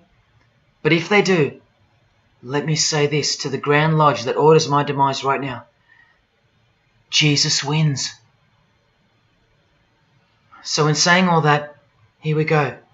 Is Scott Morrison a Satanist? I'll let you answer that. Here is a ritual that Scott and every Freemason from this guy to this girl have performed. There is one Masonic apron you'll never see being worn. This one. And when I bumped into it, I thought it was a fake. Until I found this in Richardson's Monitor of Freemasonry, official Masonic literature, written for Masons only. On this page, what is that head doing there? You'll find out in a sec. Let's read the description of the apron worn in this degree. Speaking of the initiates, it states, they wear white aprons sprinkled with blood red and lined and bordered with black. On the flap of the apron, a bloody arm holding a dagger, and on the apron, a bloody arm holding a bloody head by the hair. Now this is why there's an illustration of a decapitated head. And this is going to become to a bone-chilling conclusion. So during this ritual, the candidate removes the blindfold and discovers a basin of water with a tumbler beside it. He is also astonished to find a human head lying on the floor. The master of ceremonies returns and directs the candidate to take up the knife in his right hand and the head in his left. Yes, this pope, this rock star, this pop star, this actor, this actress, and this beloved Prime Minister. This is what they've done. All of them, hands down. And you thought all you needed to be is talented to succeed? No, you need to belong to the secret society called Freemasonry. And believe me, when you belong to them, you belong to them. Now you tell me, can these people end up believing in Lucifer? Is that really a stretch? Carrying around a bloody head? Swearing to have your brain cooked, tongue torn out from the roots if you ever reveal anything? No, the stretch is that you think they couldn't believe in Lucifer. That's the stretch. Lucifer, the one who sets you free, remember, from sin by sinning. Can you now see the bloody spirit of Freemasonry lurking behind the veneer of charity and the veneer of Christianity? Because Scott Morrison goes to church, apparently. The Pope is a Christian, apparently. But look at these people. So-called Christians or Christians gathered around a giant erect phallus in the middle of the Catholic square. This is Freemasonry, the demolition of morals, the creation of hypocrisy, and the demolition of true virtue. These minds are directing the future. Now, to be fair, I don't know if these heads are real heads. I never got that far to find out. But I will tell you this. All the skulls they use they're real. All the skeletons they use they're real. And they run every single noteworthy funeral home in Australia and the world. I know that personally and for a fact. Once again, you are only seeing the tip of the iceberg, because I can't bring myself to tell you about what I really know of the rituals that come after the 33rd degree Freemasonry. For as much as they celebrate life in various grotesque ways, they also celebrate death in ritual form, which are the things I can't speak of to you. They have to celebrate death in order to prove that they can see things through the all-seeing eye, the one that sees above evil and above good, the checkered floorboard, where things kill each other to live, where life is cruel, where morals are broad. There is no sin, there is only nature. See, these Masonic rituals are designed to desensitize the candidate further and further in preparation for the raw truth of Satanism, the truth which is plainly stated by the Grand Pontiff of Universal Freemasonry. Lucifer is the light bearer, and that you should doubt it not, from their own literature and from their own mouths. Until finally the candidate's introduction into the royal art of Freemasonry, witchcraft. The ancient craft. Why do you think that witchcraft has disappeared? It never disappeared. It was hidden, forced to go into hiding by the appearance of Jesus on the human scene. Another reason why he's passionately hated, and soon him and his ways will be done away with in this new world, and so will your rights. You still don't believe me? You're still doubting all the evidence, like the Freemasons are counting on you to doubt. Well, remember from the Encyclopedia of American Religions, the continuing impact of speculative modern Freemasonry provided fertile soil in which new magical orders could grow. Watch this 2-minute clip. I can vouch for every single thing you hear come from the former Masons' mouths. In the initiation in Freemasonry, we had to be recommended by another Mason. Well, in order to join witchcraft, you have to be first screened. You have to be recommended by somebody currently in witchcraft. Well, when I was initiated, I was blindfolded and bound by a rope, and on your bare chest was thrust the point of a spear. In witchcraft, we were initiated through a very involved ritual, initiation ceremony, wherein the candidate was led blindfolded, bound by a rope to the edge of the magic circle. And the rope is around your neck and you're led forward. And up front, at the eastern end of the building, is a person who's a worshipful master. And you kneel down before him as if he were a god. You were met by the high priest or high priestess at that time, usually with a sword to your chest. When I went to enter the lodge, a sharp object was put to my left breast.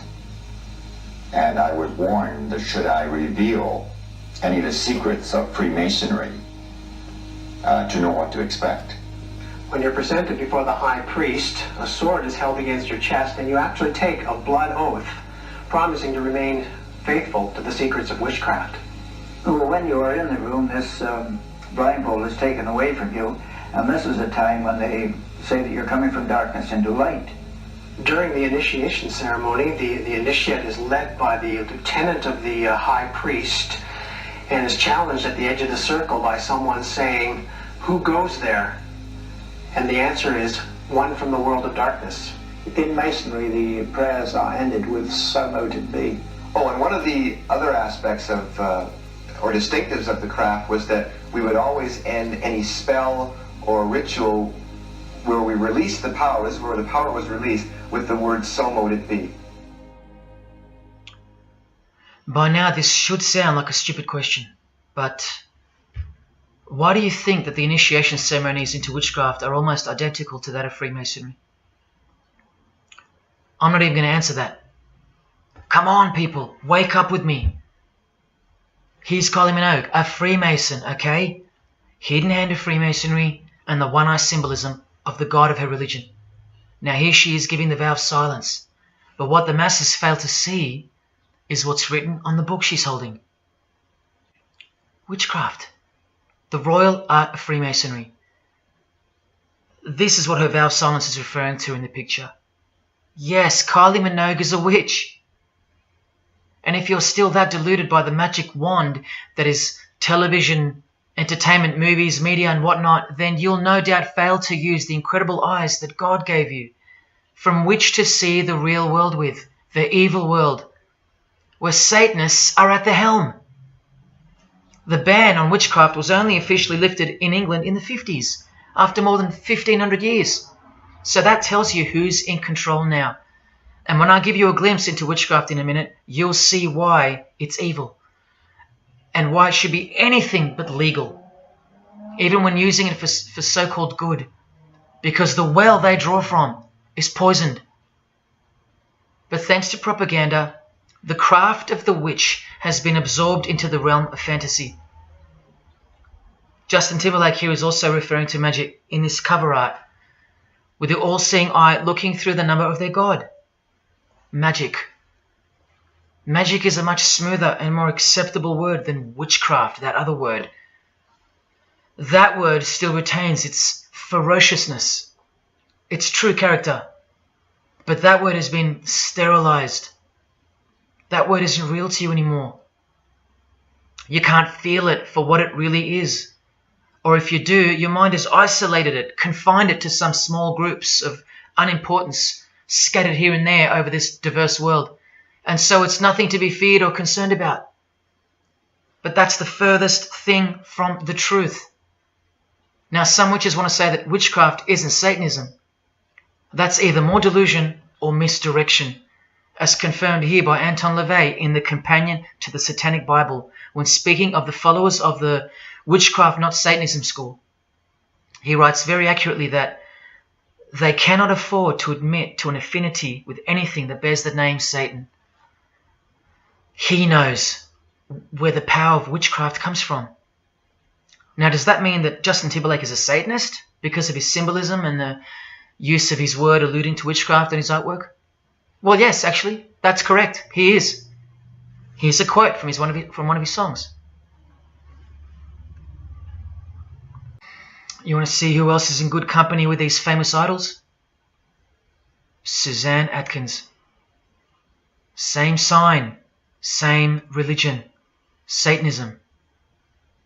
Do they all have to admit it in the English language for you to believe me? Or can the symbols they use finally be enough for you? Look at what another legendary Freemason, Arthur E. Waite, states. Out of evil comes good. And the confusion of tongues gave rise to the ancient practice of Masons conversing without the use of speech. Out of evil comes good, so it's good to do evil. That's what he's saying. See, I'm trying to include you into the conversation that the Freemasons are having with each other in public via symbolism, unbeknownst to you. Listen to what famous US footballer Tom Brady said regarding his wife. So, man, I listened to her. And right after the game, she said, "See, I did a lot of work. You do your work, I do mine." She said, "You're lucky you married a witch. I'm just a good witch." Well, this is Tom Brady. And this is his wife. Both initiated into the secret society. Of course they are. Wait, she's not displaying the one-eye symbol of the Freemasons, is she? That's just art, isn't it? Well, no, it's not.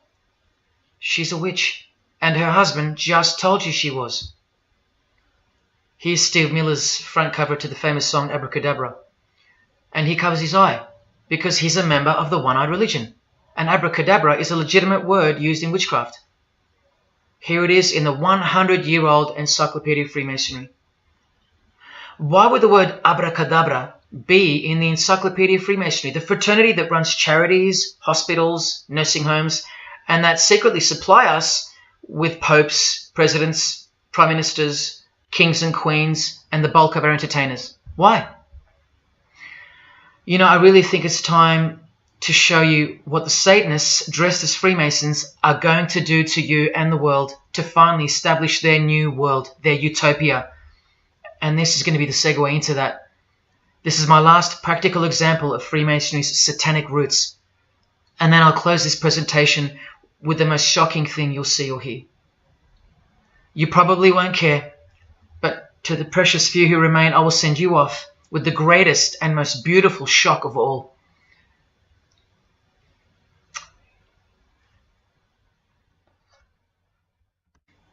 This is Jay-Z inside his Masonic Lodge. You could see the Masons in aprons in front of him. This is where Jay-Z takes his sick oaths of silence, kneels down in front of other men, and calls them Most Worshipful Master, an appalling title to give to a man on this planet. Jay-Z the Freemason writes songs like this. This one's called Lucifer. And in Empire State of Mind he writes, Jesus can't save you. Life starts when the church ends. Oh, but he can save you, Jay-Z. He can even wake you up just before you collide into a concrete wall doing 120 kilometers an hour. I should know. This is fellow member of the craft Alicia Keys, who sings on the track. Here she is, showing her allegiance and wearing the broken and bloody cross of Jesus Christ, the occult peace sign, pure hatred for Jesus. There is peace when your conscience has been killed, seared to sin, and you can indulge to anything, a false and temporary kind of peace, no doubt. Here's a shot of Jay-Z's clothing line, purely Masonic, The Craft. Well, this is the craft he's referring to. This is him with well-known witch Marina Abramovich, also showing her sign of allegiance to Freemasonry. Now here we go. Here's Jay-Z wearing a most revealing top and the dead giveaway that you need to see behind the curtain of Freemasonry. Do what thou wilt. Do whatever you want. That's the adopted motto of the most notorious Satanist of the 20th century, 33rd degree Freemason, Aleister Crowley. Here is his certificate of appointment, known as the 33rd degree inscription and the double-headed eagle of Freemasonry. And here, next to his name on the certificate, including the symbol for a Grand Commander of Freemasonry, as shown in their encyclopedia. But to really confirm that he's a Freemason, here he is doing the Masonic sign of the Master of the Second Veil. Now here's a legitimate letter from Aleister. Again, the addition of his inscription of the 33rd degree, and he signs off with a symbol of the past Commander of Freemasonry. What does he write beside it? Baphomet. This Baphomet. Now listen to this man to get a clearer picture of the truth behind the secret religion of the stars and the leaders of the world. Aleister is the founder of a Luciferian church called the Ordo Templi Orientis, and he named himself the Beast 666, straight from the Bible, depicting the number of wickedness in human form. In his what's called Liber's writings, he says, "With my hawk's head, I peck at the eyes of Jesus as he hangs upon the cross." Do you see the hatred? You think they don't hate you too? Keep watching. And from the equinox, with the all-seeing eye of Freemasonry, this illustration. What does it mean? The writer himself explains. The picture is symbolic of the new eon, the new age. From the blasted stump of dogma hangs the hag with dyed and bloody hair, Christianity. There's a massive glimpse into the New World Order that's coming. Keep watching. And down here, do what thou wilt is the true nature. The true nature, remember? The broad morals. There is no such thing as evil. So do what you want. Can you see the Masonic future yet?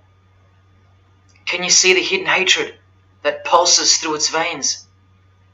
If they believe in do what thou wilt, what do you think they will do to you? And what do you think they'll do in order to build this new world? This is from a commentary on his book of the law. The Beast 666 adviseth that all children should be accustomed from infancy to witness every type of sexual act. Do what thou wilt. And what about the royal art of Freemasonry? Magic is the highest, most absolute, and most divine knowledge of natural philosophy. What a statement. The highest, most absolute and divine. Well, let's have a closer look into some of the more hidden secrets of the most divine natural philosophy known as magic. Any living being is a storehouse of energy, varying in quantity according to the size and health of the animal. At the death of the animal, this energy is liberated suddenly.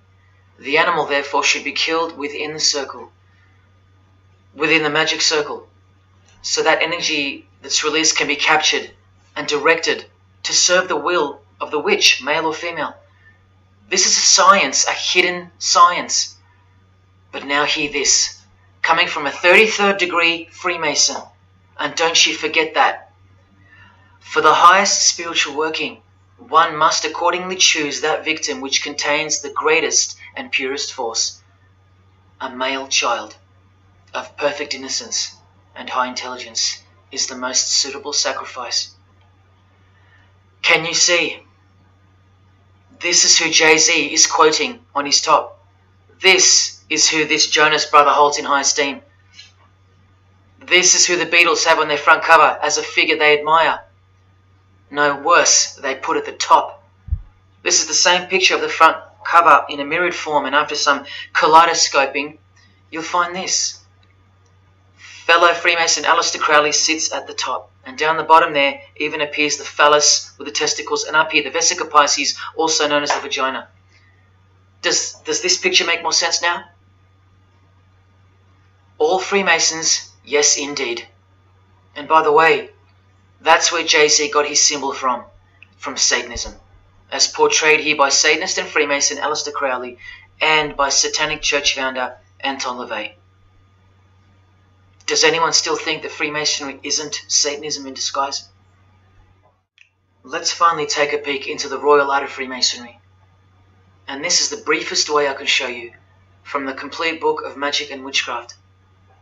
This is a practitioner's manual, not from some bogus author trying to expose witchcraft. Just so you can get it through your head that this is real and this is protected. The writer or compiler of this God-forsaken book warns the reader that the recipes may seem disgusting, that the knowledge revealed has been forbidden, and has caused suffering and death to witches and the victims of witches. You don't think witchcraft was a serious menace in times past and present? Come with me, and I'll show you how bad this menace actually gets, as the world's most powerful and secret religion moves ever closer to fulfilling its biblical destiny, and it will. Close your eyes or not, it will fulfill its destiny. Firstly, let's connect this sick art straight to modern Freemasonry with the word abracadabra, both written in triangular form, from the Manual of Witchcraft and from the Encyclopedia of the Secret Society that your Prime Minister belongs to. And just like high-ranking Freemasons, male and female witches also drink out of a human skull. But here the practitioner drinks wine, in which they first dissolve or boil the brains or heart of an animal, before consuming it all from the human skull.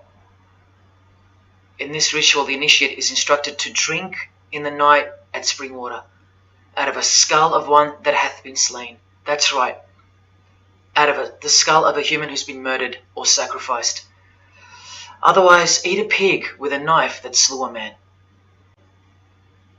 Please don't turn away.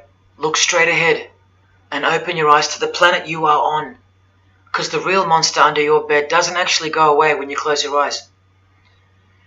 In other rituals of the craft, you burn a rooster while he's alive. With the use of a poisonous plant used in ointments and potions of witches, you can assure death and destruction on a victim. You want to make a female enemy sterile, or a male enemy impotent for the rest of his life? Otherwise, you can just kill them. The hand of glory is the severed hand that is dried and preserved to be used in black magic. Yes, a dead human hand. A black circle is most effective for operations of evil. The use of blood and sex in ritual was considered helpful for obtaining the necessary energy to successfully work magic or achieve mystical insight. But here's where the darkness thickens even further.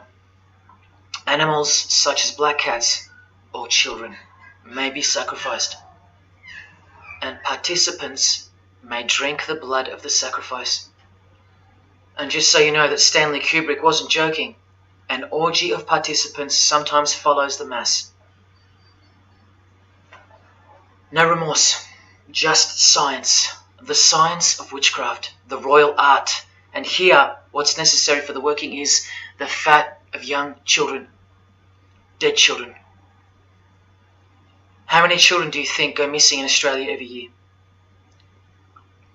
That's how many. And what about the world? Is it 1 million? Well, according to the International Centre for Missing and Exploited Children, it's 8 million children per year. Do you think that the highest, most absolute, and most divine knowledge of natural philosophy has anything to do with that? Any chance of an international secret system that is bolstered by initiations and degrees, and bound under the most brutal penalties that the human mind can ever devise? Do you think that has any involvement? Any chance of that? Am I saying that this Freemason has sacrificed children? No, I never said that. But did he ever even remotely mention the secret societies? Did he ever try to warn you? Educate you? No, he was under oath. Am I saying that these Freemasons have sacrificed children? No, I never said that either. But have they ever warned you about the secret society that believes that Lucifer is the savior? The society functioning right under your nose, that secret society? No, not a chance. Julia Gillard admitted she belonged to one, but that's about it because they're all under oath. So where does this ancient craft originate from? It originates from the spirit realm, from spirit beings. That's who taught mankind the royal art before civilization began. In this chapter, The Rites of Satanism and Witchcraft, the manual explains that a typical satanic Sabbath was, number one, a homage to the devil, usually performed as the osculum infami, also known as the kiss of shame, which is so shameful that we'll just put it this way. The ritual involves kissing the hindquarters of the devil, the rear. Surely this is far removed from anything to do with Freemasonry. People, the original order of the Knights Templar were found guilty of this very same obscene ritual. And where do you find the modern variant of the Knights Templars of today? I told you, in the highest degree of Freemasonry, right here. Here's a couple of them now. And what's on this Templar's head? From the Masonic Encyclopedia, remember? A symbol of the Baphomet, according to 33rd degree Aleister Crowley. And we can confirm that in the Satanic Bible. That's exactly what's hiding deep inside of Freemasonry. I'm only showing you this to show you the reality of Satanism and the demonic realm, the world you can't see. On this earth? And in this earth, and then in a world we can't see. Look here. The hierarchy of demons occupies a more important place in both black and white magic rituals. Both black and white. This is where the power of witchcraft comes from. And this is the reason these bizarre rituals actually function and actually work. Because after the ritual is performed on earth, its effects are carried out to their conclusion in the spirit realm by spiritual beings or demons, actual demons. The reality that is hidden from you. Because if you found out that Satan was real, then that would have to make Jesus Christ real too. And he is the one they hate. And if Jesus Christ is real, that changes everything. And this is how much they hate him. The prayer that Jesus taught his disciples is performed backwards. The high priest is sometimes naked. A prostitute assists him, and a naked virgin, who may later be deflowered, is the altar. Everything that is sacred is defiled, and everything that is filthy is honored as pure. Because of their burning hatred of Jesus Christ, just as he's hated by the fallen angels that they worship. It gets worse when you hear what they use as a substitute for the bread that Jesus broke and told his disciples to eat in remembrance of him. A wafer which initiates me with this, this, and this. Or the name of Satan may be written upon it. And this isn't even witchcraft. This is just a ceremony announcing who they love and who they hate. So is Satan real? It continues to state in the hierarchy of demons at the very top, Satanakia, whose title is the Commander-in-Chief. What did Bob Dylan, the Freemason, call the one he made a bargain with? Should I ask who you made the bargain with? with the chief commander. Same title, Commander-in-Chief, Chief Commander. Are you following? But watch this. In case the darkness is getting a little too thick and encompassing for you, let's shine a little light. The true light that only the Gospels can supply. Speaking to us humans and revealing something about Satan, the Gospels state, you follow the spirit of the age in this world system as dominated by the commander of the spiritual powers of the air. Satan, the god of this world, the commander. You still think the Gospels are wrong or fake? See, Satanists know that the spirits also live in the air, just as the Gospels reveal. You can summon any of these demonic spirits by name if you possess the royal art. Who do you think this figure on the front cover represents? A magician who is inadequately prepared and cannot attain his desires may seek the aid of Satan. That's who this is. Now that you know, hopefully for a fact, that these are people at the top of the human food chain, do you think they'd be fooling around with stupid fairy tales? No, witchcraft and Satanism is absolutely real, hence their earthly power. This demon here, fifth in the pyramid structure, holds the title of Inspector General. And what's the title of the highest degree in Freemasonry, who exists in every local lodge in every suburb, a suburb near you? Inspector General. Same title as the living demon. Do you believe me now? You can even conjure Lucifer himself, or be Beelzebub, who the Gospels call the Prince of the Devils. Both of whom are listed as superior spirits in this book of witchcraft and magic. I can show you so much more from this disgusting book, but I'll cut it off here with the seal of Saturn, a demonic sigil from the complete book of magic and witchcraft. And this is his seal. Can you see? Do you see? This is the society that lives amongst you, above you. The one-eyed religion of Freemasonry, hidden right in front of those who have their eyes wide shut. I'm going to now show you what that world that they are building, from the ashes of the one you're currently living in, looks like. But lastly, to drive this business of blood sacrifice home, here's American rapper Azealia Banks with the 666 hand sign, and now over the all-seeing eye in her video, the eye in the triangle of the Freemasons on her shirt, and the devil's horns, her liberator, her master, her commander. And now displaying the secret society vow of silence, along with that, the last brief glimpse into the highly concealed royal art of Freemasonry. The amount of crap that's about to come off my floor right now, guys. Oh my god. 3 years worth of brujeria. Yes, you know I gotta scrape all this shit up. And what does brujeria mean? You know what it means. Witchcraft. Azealia Banks, the witch, with her eye in the triangle shirt, and the logo of, for example, the Grand Lodge of Freemasonry in Spain. one and the same symbol. The logo of the Fraternity of the Freemasons and the logo of this Church of Lucifer. The one eye. One and the same symbol. Freemasonry has deceived you. Yes, people, now you know how Satanism has functioned out of sight and out of mind. You still think there's no such thing as witchcraft? Or that it only existed in the olden days? You still think that blood isn't a part of the royal art?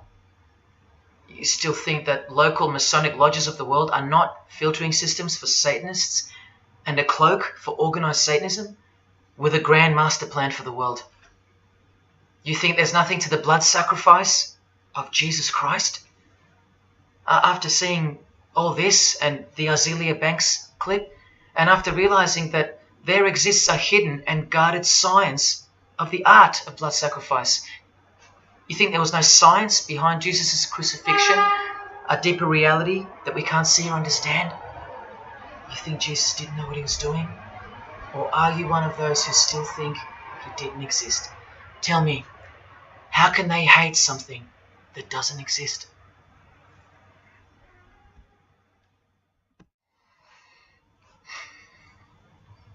If only you could hear from some other Freemasons who have the courage to break their oaths.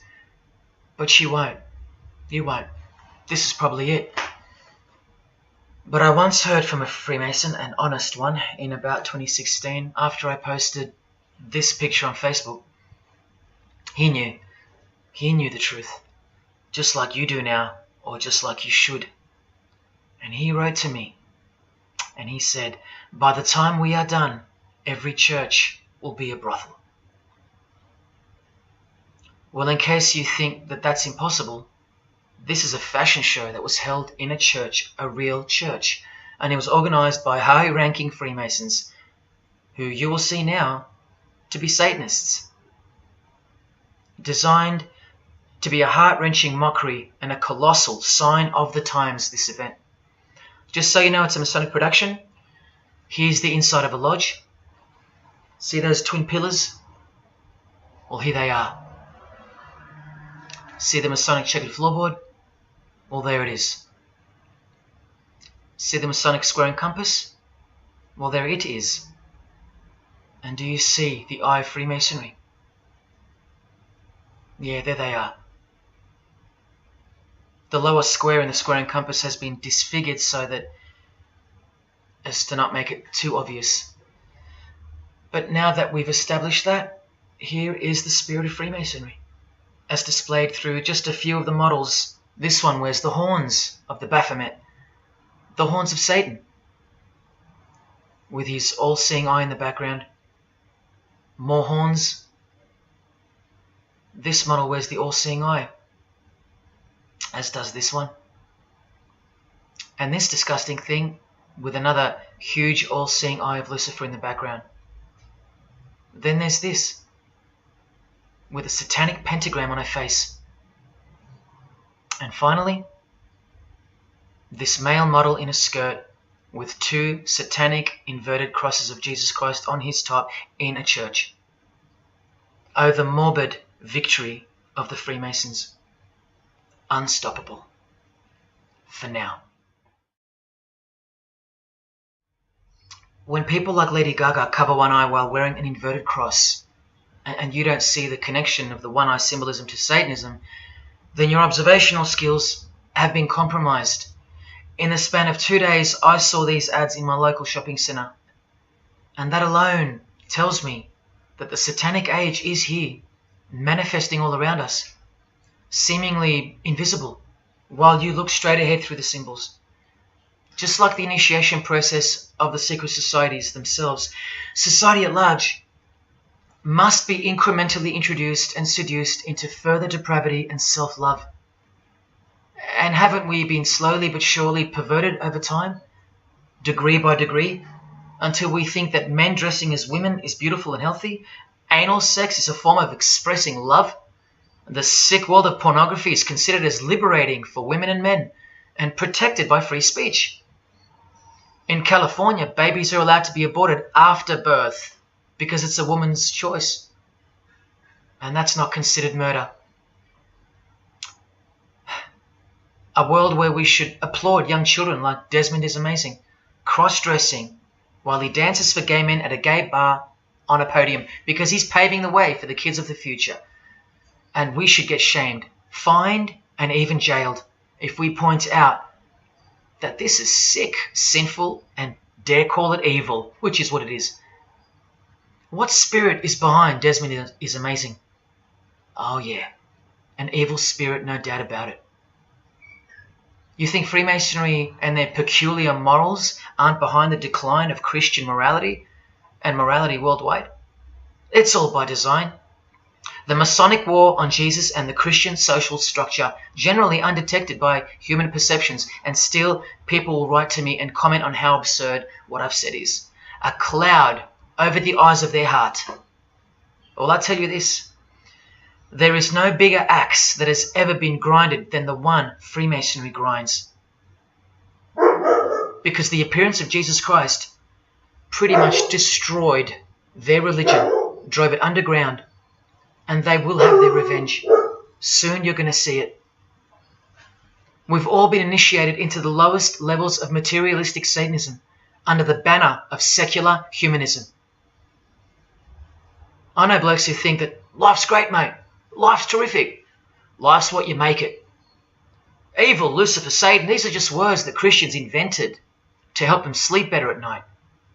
There are no cults. There are no conspiracies. John F. Kennedy's speech about secret societies plotting against the world, that's not relevant anymore. That's history. There's no such thing as Satanism amongst civilized people. Oh, children, when darkness comes to your door, takes your wife, takes your health, your job, your home, your freedom, your children, then you call out, oh my God, this is evil. Why is this happening to me? Well, here comes the darkness. Here comes the evil. You want to know what the New World Order looks like? You want to know what the future holds? You want to know what horror is coming to our planet?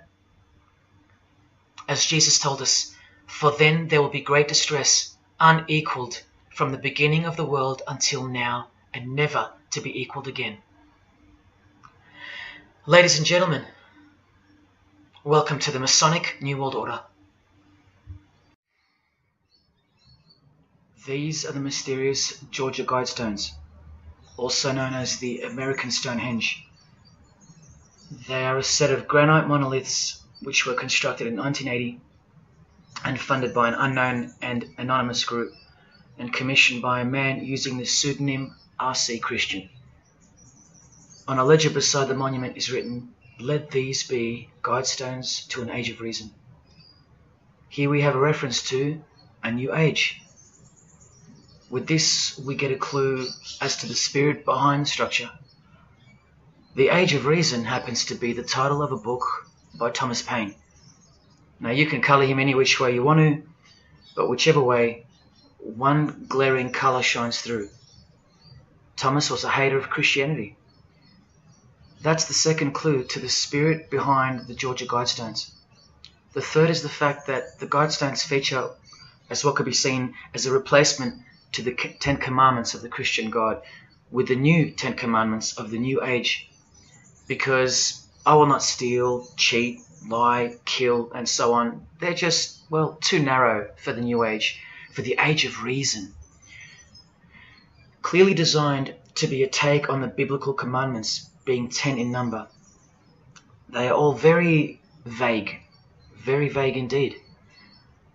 But anyone can ascertain the horror that must first take place before this New Age can begin by looking at the first guideline. Because this one's not vague at all. Maintain humanity at under 500 million. That's right, a reduction of at least 7 billion human beings would be necessary for that. This thing cost the equivalent of $500,000 to build, and the street it's located on is named after it, so that tells you how much reach its creators had. Its presence alone is a disgrace and a declaration of execution to most living people alive today. But let's go on to the fourth clue as to the spirit behind these monuments. the monuments outlining the Age of Reason.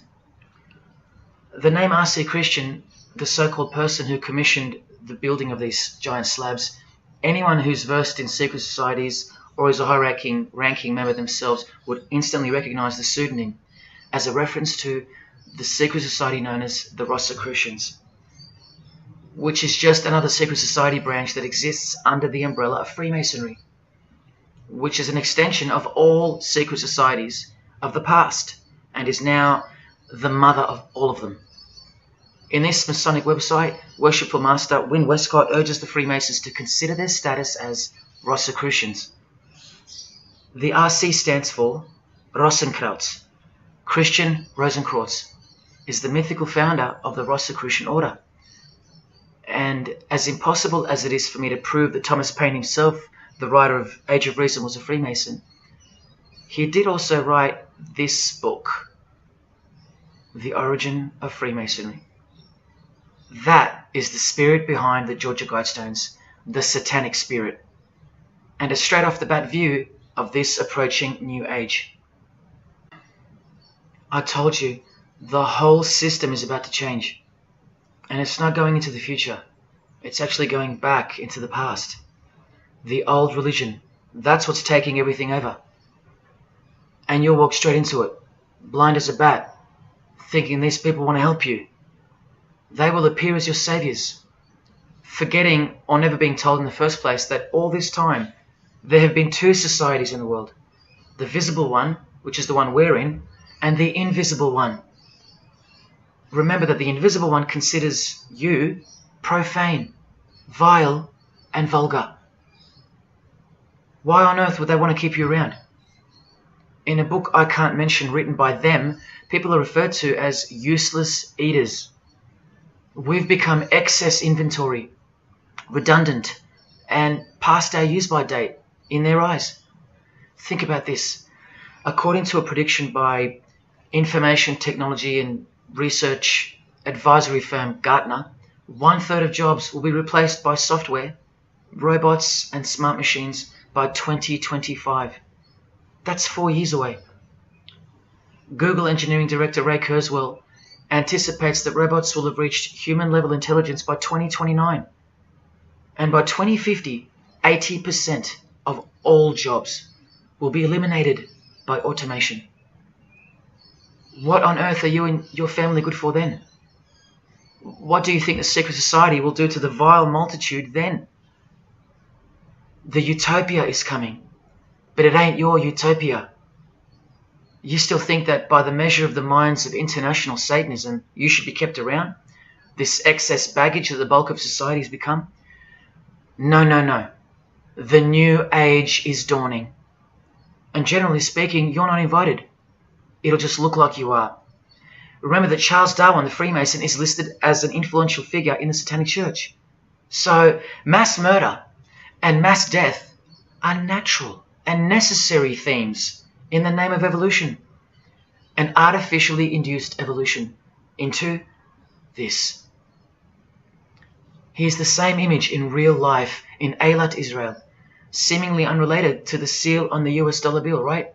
But standing in glory with a Masonic square and compass, telling you exactly who owns this pyramidal symbol, complete with the one eye on top.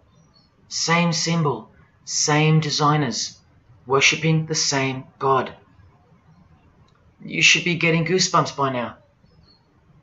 Is this a conspiracy led by international Freemasonry? Oh, you don't have to bet your life on it, because your life has already been placed as a bet on your behalf and without your knowledge, but with your permission, because all of the information is hidden in plain sight. In your face is where it's hidden. You're going to lose this battle unless you've been hidden in Jesus Christ, the only one who warned you that the new age is a trap and that it is the climax to this epic drama being played out on planet Earth. Now hang on, brace yourself, because I ain't going to let you down. This is a magazine called The New Age, but if you press rewind, you can find its source. Supreme Council of 33 Degree, Freemasonry. This one stretches way back to 1922. See the twin pillars of Freemasonry? Look, this is 19th century Freemason and New Age pioneer Helena Blavatsky on the cover of this edition. She's the one who wrote that darkness is absolute light, and that Satan is the god of our planet, and that we are in hell. But do you think the readers of these magazines are told that? No. Darkness is sold as light. Satan is disguised, and it's him in the details. This Masonic New Age magazine was the precursor to all magazines and trends, promoting the great deception of self-love and spirituality. Meanwhile, you're feeding off the plate that Luciferians serve you. Look at how the Satanic Bible in 1966 reveals the reality behind the curtain. Evidence of a new Satanic age. A new age. The new Satanic age. All rigged and all propelled by Freemasonry. Satanism's magic cloak. After all, and I think you should have guessed by now that Anton Szandor LaVey, the founder of the Satanic Church, the one who vowed to help destroy Christianity, is himself a Freemason.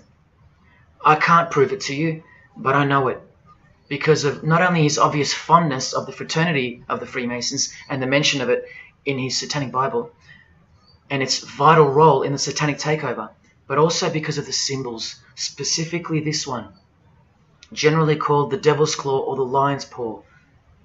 Freemason James de Rothschild displaying the Devil's Claw or the Lion's Paw. X-Factor's L.A. Reid showing the Devil's Horns next to fellow Freemason Avril Lavigne. The Secret Society sign for the Devil's Number, and displaying the Devil's Claw over and over. The better example is with New Age guru Annie Besant, co-writer of Lucifer magazine and 33rd degree Freemason, also showing the Lion's Paw here and here. But the best example I have is with Aerosmith, guitarist Joe Perry clearly displaying the sign of the Master of the Second Veil of the Freemasons, and right next to him, Steven Tyler, doing the Lion's Paw. Clearly both Freemasons, secretly showing their allegiance with symbols. And here's Anton LaVey displaying the same Masonic symbol. Yes, a Freemason founded the Satanic Church. Now that we know who's really behind the so-called New Age, listen to some of the confessions of the New Agers in their literature, once you scrape past all the talk of spirituality and love and rainbows. New Age author, feminist and hater of Christianity, Barbara G. Walker writes in The Woman's Encyclopedia of Myths and Secrets, a 666, 666, was the magic number of the triple Aphrodite. She further compliments the number when she calls it the miraculous number 666. Speaking of the New Age to come, PhD Christopher Hyatt writes in Undoing Yourself, as we moved closer and closer to the well-planned for and long-awaited invocation of the Prime Minister unto the very King of Hell, the Grand Vicar of Lord Lucifer. Yes, the very well-planned for and very long-awaited indeed. Do you see what's coming? Mr. Hyde also enlightens us in the fact that opposites do not exist apart from the mind. Evil and good are all in your head. That's why you should brace yourself, because these are the minds creating the New World System. He confirms this. The New Age will require new men, men of high consciousness and fortitude. All of our present dogma models will crumble. He means the Christian and the Christian social structure will crumble. In the introduction to the book, another PhD, Robert Anton Wilson, tells you what the New Age really thinks of the Christian social structure, which you have more or less enjoyed your whole life, Christian or not. Christianity and democracy have been among the worst disasters to ever befall the human race. I told you, atheists, you're going to miss Christianity when it's gone. Here's a picture of Robert with the Masonic eye in the triangle on the wall behind him. Remember where the term New Age came from. So once again, do you think that the new system, the New Age, is going to be democratic, a system that respects you or gives a damn about what you think once it's in place? Let me answer it this way. Christopher Hyatt quotes from one of his literary heroes and famed philosopher, Friedrich Nietzsche, who said, "What is more harmful than any vice? active sympathy for the ill-constituted and weak. Christianity. So to be a Christian and to actively have sympathy for the weak, that's the worst vice. That's backward and evil. So the answer is no. This is what I'm warning you about. And look, Frederick's work has exerted a profound influence on modern history. That's from Wikipedia. You know what else Frederick said? You probably won't find this on Wikipedia. The domestic animal, the herd animal, the sick animal man. That's the Christian. And what book of Friedrich Nietzsche were these quotes pulled from? The Antichrist. Nietzsche also wrote Beyond Good and Evil. That's how the all-seeing eye sees things, remember?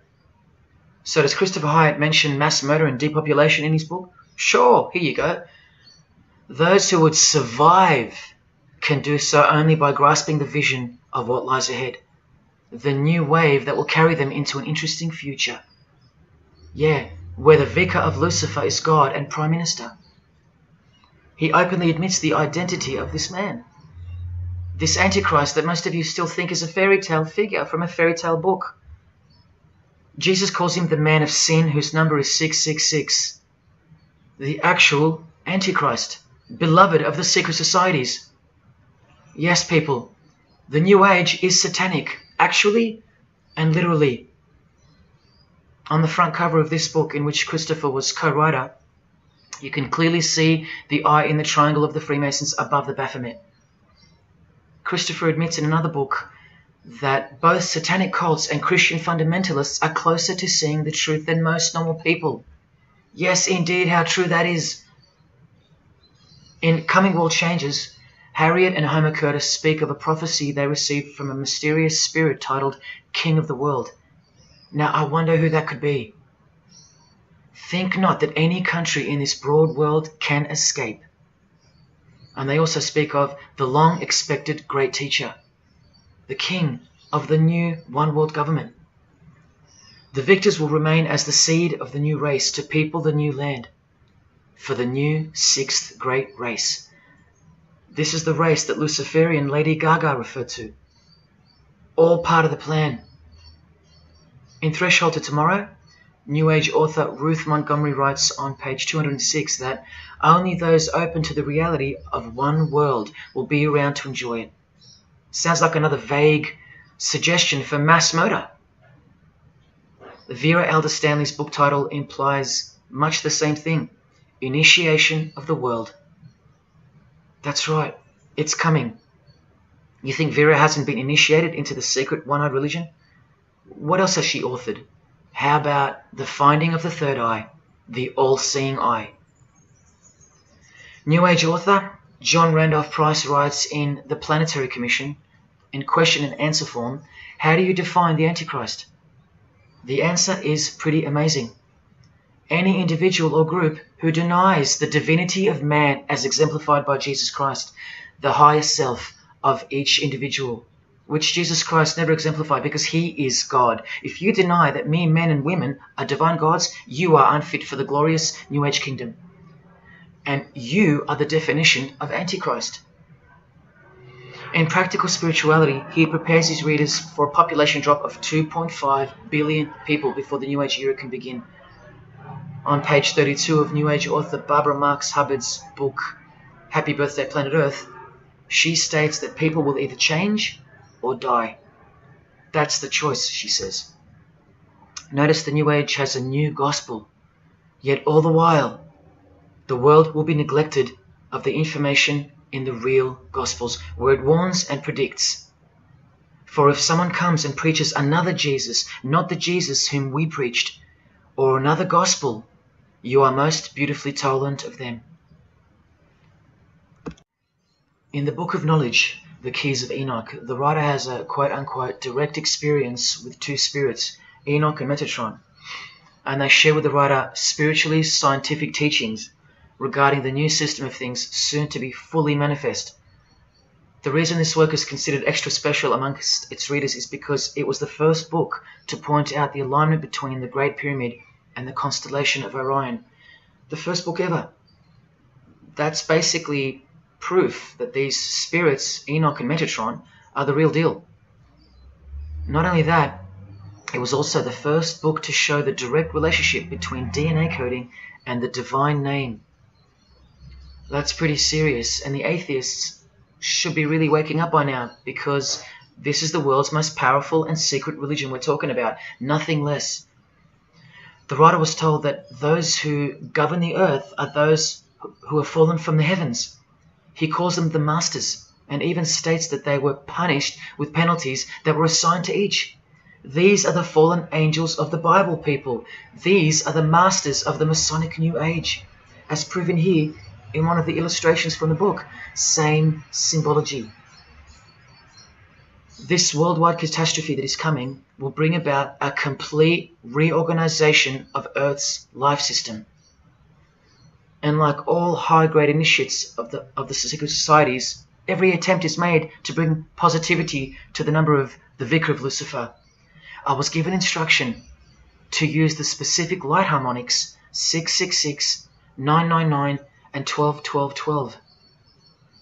The spirits further inform the writer of the Keys of Enoch that the pattern 666 is used to identify you with respect to the Earth's vibration. The number of the beast of the Book of Revelation of Jesus Christ is not only being glorified, it's manifesting in the world.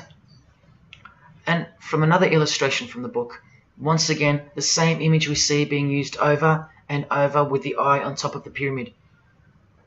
This is the secret religion that encompasses us and has been influencing us for decades upon decades, 2 to 3 centuries, in fact. Just like the Gospels explain, this is an absolute counterfeit of the truth. Christ is mentioned everywhere, but not Jesus Christ. No, this is the Antichrist spirit, who will eventually manifest and appear to the world as one man. Doesn't sound so mythical anymore when you see that the enemies of Jesus Christ and those behind the New World System, they use biblical terms. And Christ, to depict the antithesis, the anti of the real Christ, their Savior. And these spirits from the world we can't see are the ones who taught mankind the sick art of witchcraft. Look at who supplies this book online, sacredmagic.com. You know what magic really is and what it really entails now. So once again, you can see the connection, the relationship. If you still think that this phrase, New World Order, is a conspiracy theory, you're suffering from a medical condition. On the Lucius Trust website, the consultants to the European Union, you find the statement that the New World servers are occupied with the task of inaugurating the New World Order. In the same article, this shocking admission is made. 2/3 of humanity will stand upon the path at the close of this age, and with that, 1/3 will die, or to put it surreptitiously, will be held over for later unfoldment. That's the Lucius Trust. The word Lucius being the replacement for the word Lucifer, who works hand in hand with the EU, the European Union, stating that 2.5 billion human beings are planned to be killed off. All predicted by Jesus, and only Jesus.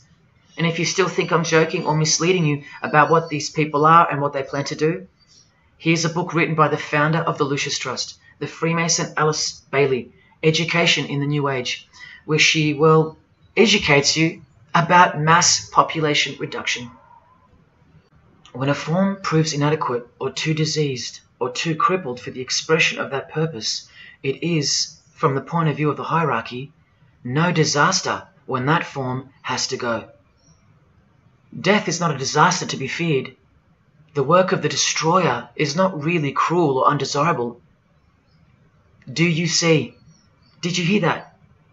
Through the all-seeing eye of Lucifer, the destroyer, for the purpose of the new world, death and mass murder isn't evil, it's good.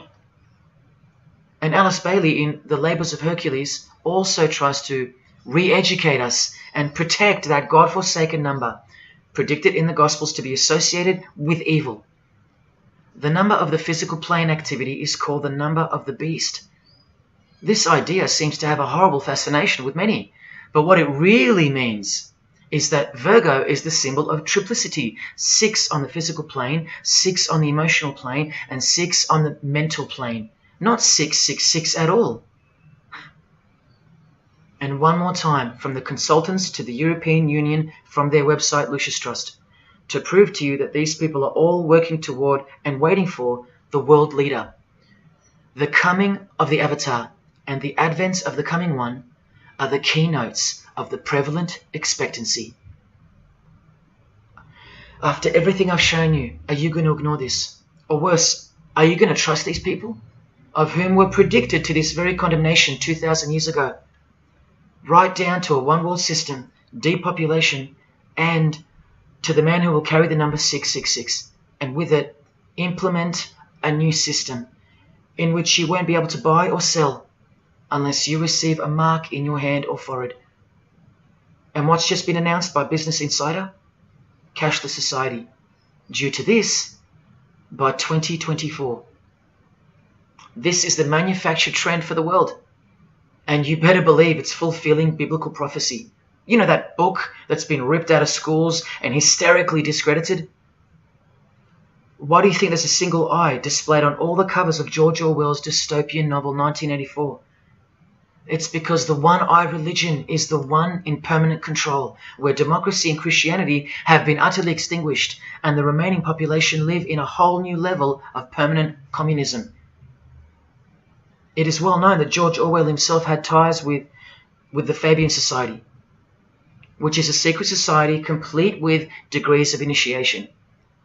Tucked away neatly somewhere under the wing of Freemasonry, the Fabian Society's logo used to be this: a wolf in sheep's clothing, which is exactly what Freemasonry is. And it was a metaphor for gradually advancing socialism. And socialism is communism for slow learners. This level of denial on our part has been brought on by mass propaganda, because everything has been weaponized to work against you and God's truth. Education, entertainment, and economics. You're a slave to each one. And Freemasonry is the slave master. Listen to the Grand Pontiff of Universal Freemasonry tell you about it in Morals and Dogma. The blind force of the people is a force that must be economized and also managed as the blind force of steam. You are just blind energy to them, made to be enslaved. This force must have a brain. Who do you think the brain is? Freemasonry is the brain, obviously. And he's saying that we're just the body parts that move to its will. Look, these are some pictures I took of the local obelisk in my town. An erect phallus hidden in plain sight. See how the cube at the bottom is rough? In Freemasonry it's called the rough ashlar stone. Well, watch this from Morals and Dogma. The rough ashlar is the people, rude and unorganized. Once again, you can see what this secret society secretly thinks of you. Now see how the stone built on top is smooth?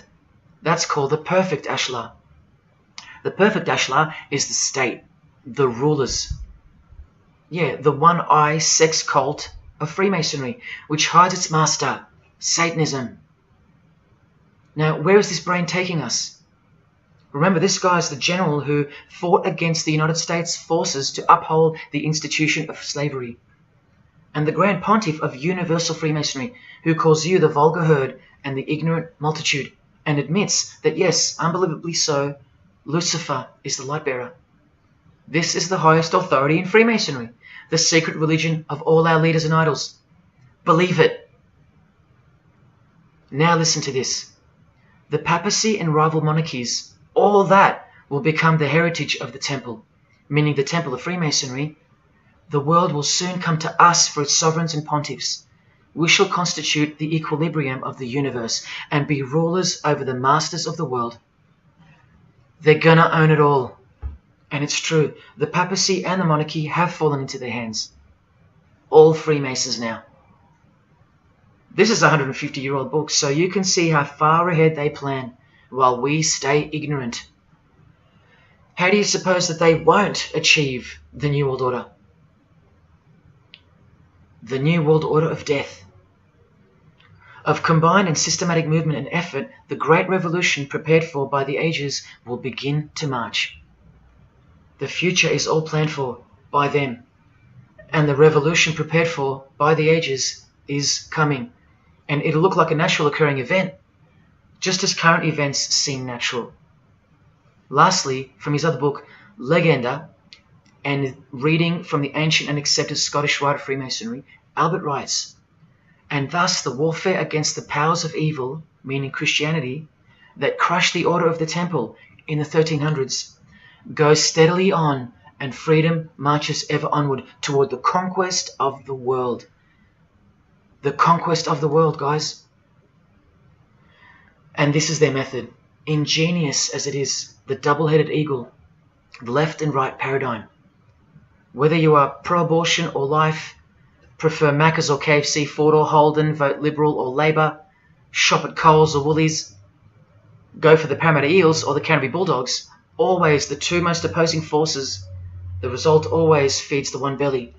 The two heads always serve the same Masonic beast. Do you get it? That's number one. Number two is the horribly magnificent motto of their double-headed eagle, Ordo ab Chaos. That means order out of chaos. It's the ultimate way to achieve your sinister goals while looking like a hero. With one hand, they create beautiful and noble things. With the other hand, the hidden hand, they destroy and pervert. Then the helping hand comes back in to save or fix things again, alternating from one to the other, while nudging toward a predetermined goal, until finally reaching that goal that's set in mind in the first place. All the while, you never knew that the same hand that's saving you is the same hand that was destroying you in the first place. Order out of chaos. Their order out of their chaos. Another way to look at it is this. Z creates or exploits a problem, then attributes blame to others. Y reacts by asking Z for protection and help to solve the problem. Z offers the solution that was planned for by them long before the crisis occurred. Ordo ab Chaos, order out of chaos.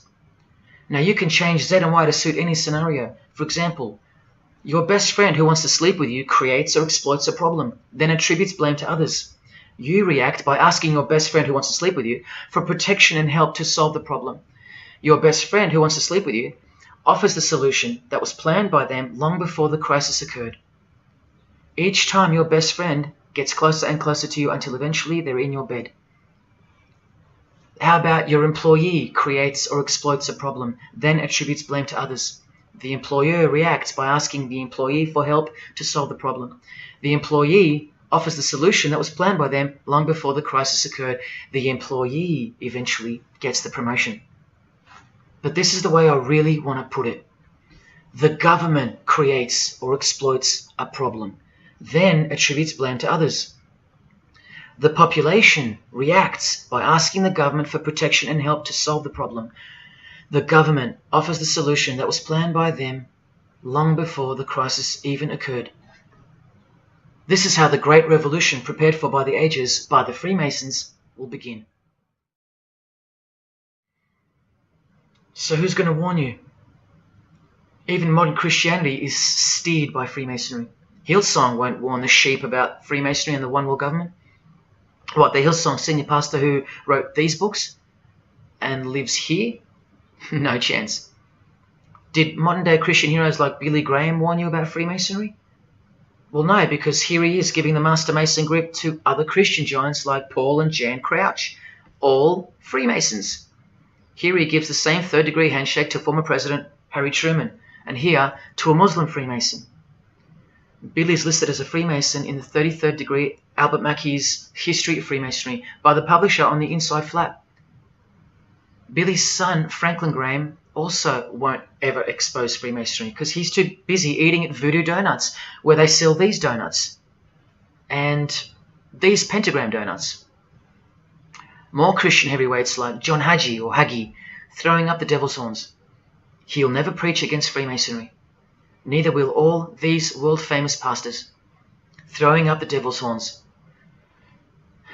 The very popular Ray Comfort even stated that he wasn't a Freemason. Well, here he is, giving a perfect Masonic handshake with pastoral giant Joyce Meyer. Do either of them expose Freemasonry, or the fact that it's the driving force behind the One World Government, all predicted by Jesus? Of course not. What about Christian radio or the Christian music scene?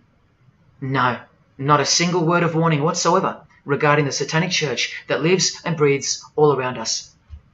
Freemasons like Bono, wearing the Christian name tag, his whole band of Freemasons. Bono too should know better than anyone that a one world government is a trap as foretold in the Bible. But Bono supports it. Oh yeah, he works for it. Just like the Masonic Pope does.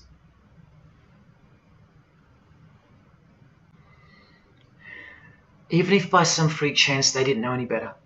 No disciple of Jesus can bend their knee to another man in the Masonic Lodge, calling him master and swear to keep secrets. Look what they call each other from the Encyclopedia of Freemasonry.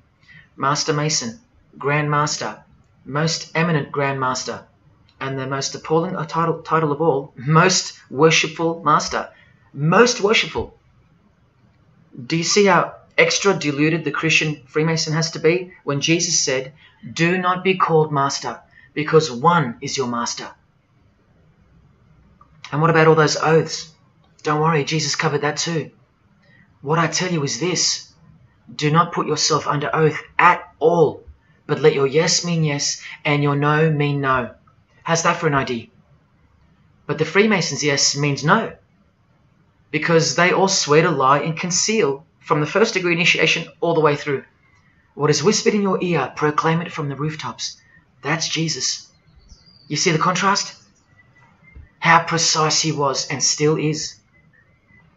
You think Bono and the Pope don't know about the Masonic calendar and how it's not the same calendar as ours? From the Encyclopedia of Freemasonry, the real date of the world is found by adding 4000 to the Vulgar era. This whole Christian era is vulgar. So the year in the Masonic world is actually 6021.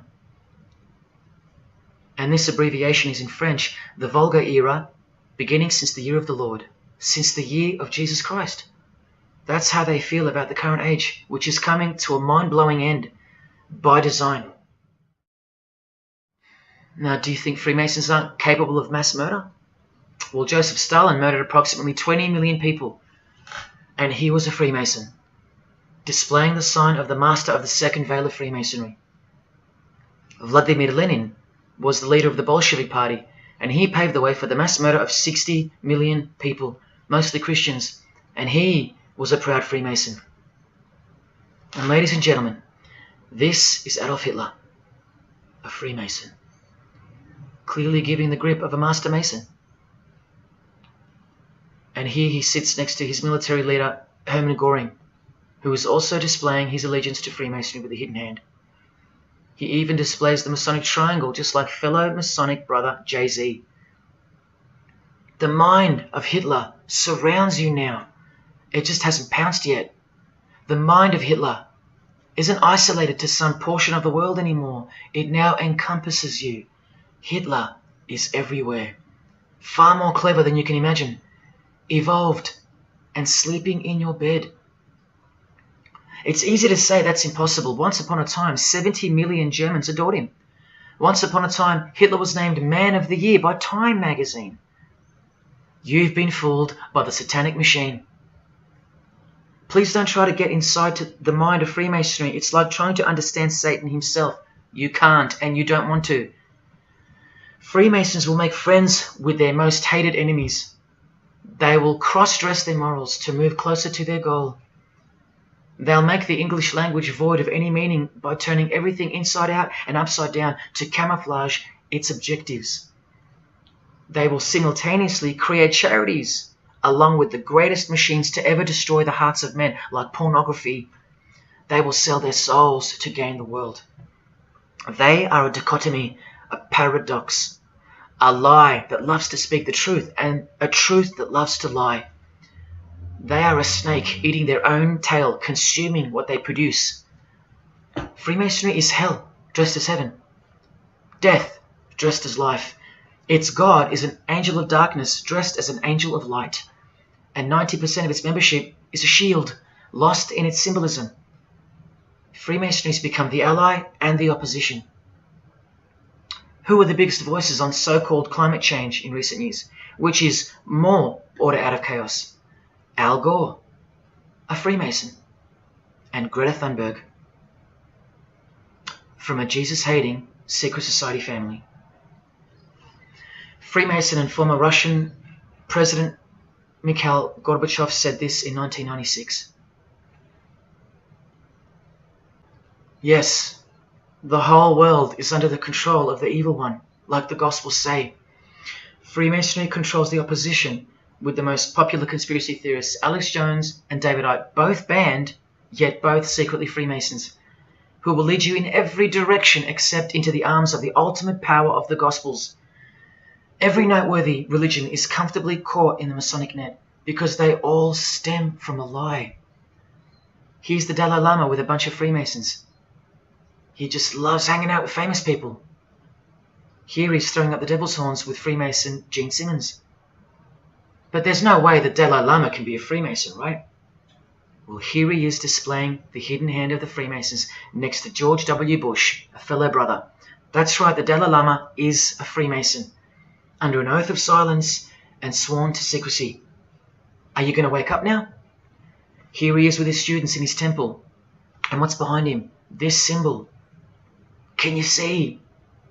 The pyramid with the emanating eye on top, symbolized by a sun, which you know now is the phallus of the god of this world, shooting forth his generative light, his mystical sperm that gives life, and whose one eye transcends good and evil, both of which are just illusions of the mind. Understanding this comes by initiations, and yes, tantric initiations are used in Tibetan Buddhism.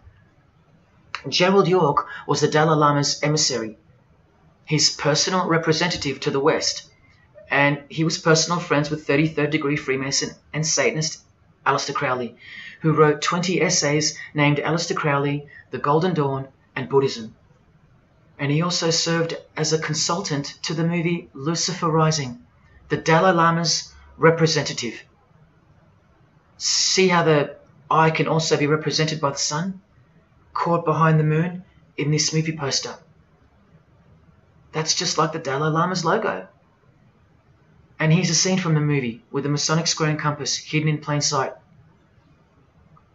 Look at the symbol of Buddhism, and look at the floor inside every Masonic lodge, symbolizing opposites and equilibrium, which creates life, and where evil is not what it seems, it's necessary.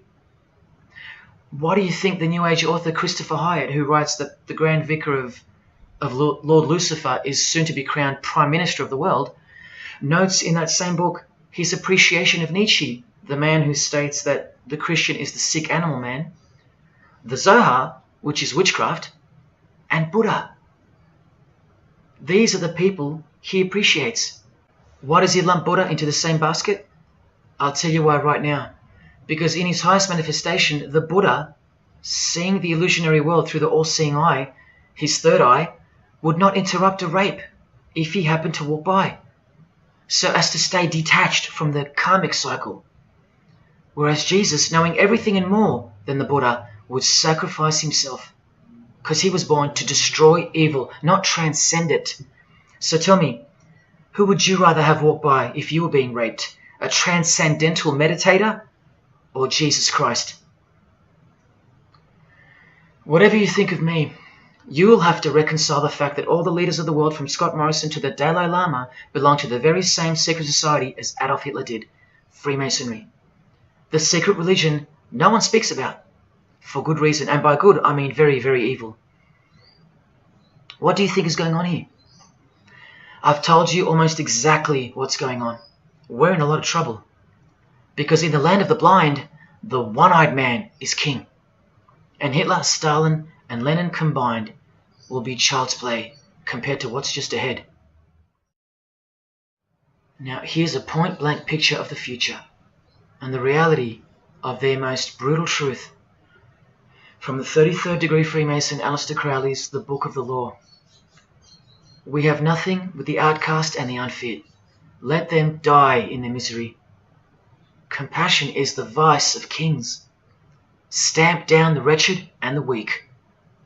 This is the law of the strong. Do you see? Can you see the future yet? Now please pay attention from his other book, Magic in Theory and Practice. This is what all the degrees of initiation are for. And this is what it takes for them to create the New World Order. he speaks of the initiation in the true order of the Rosy Cross. Rosy Cross being another name for the order of the Rosicrucians. Remember the guys that built this? Now this is a 33rd degree Freemason speaking. It is extremely desirable that he should have attained an absolute degree of moral emancipation. That is purity of spirit and perfect understanding. I've shown you this over and over. Because the world is full of evil, they mimic the morals of nature, because they are the true morals of the true God of this world. That's purity to them. That's true honesty and perfect understanding. Evil is good. That's the moral emancipation he's speaking of. Now watch this and brace yourself, because this is the future.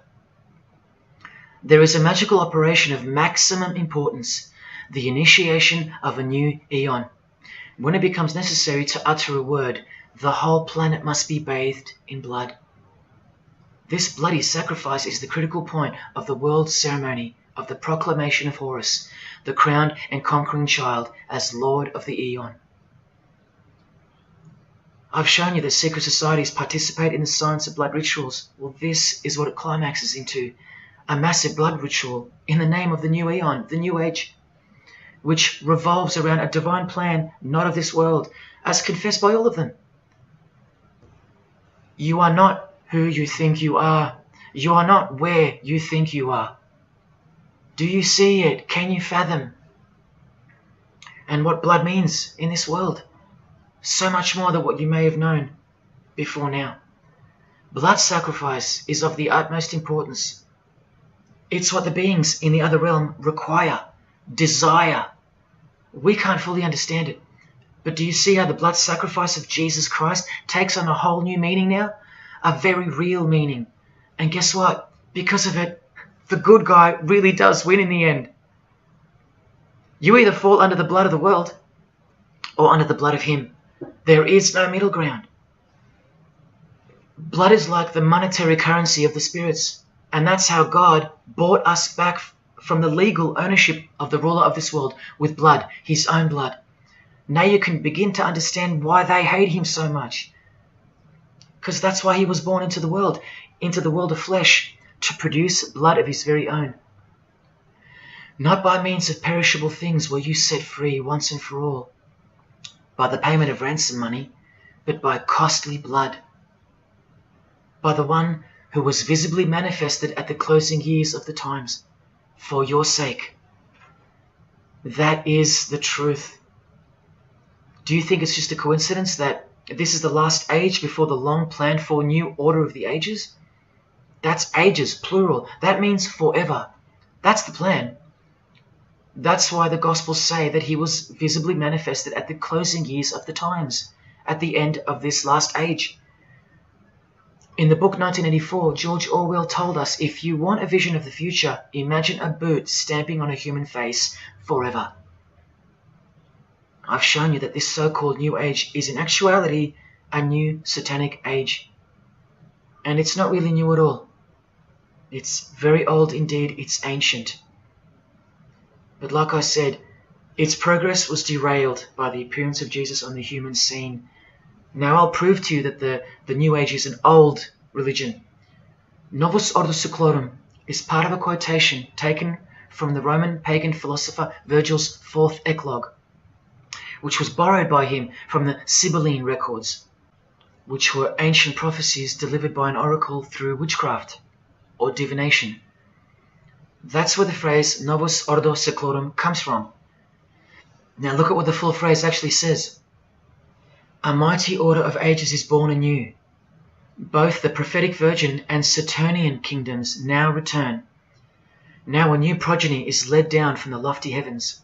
Favour, chaste Lucina, the boy soon to be born, in whom the iron age shall come to an end, and the golden one shall arise in the whole earth.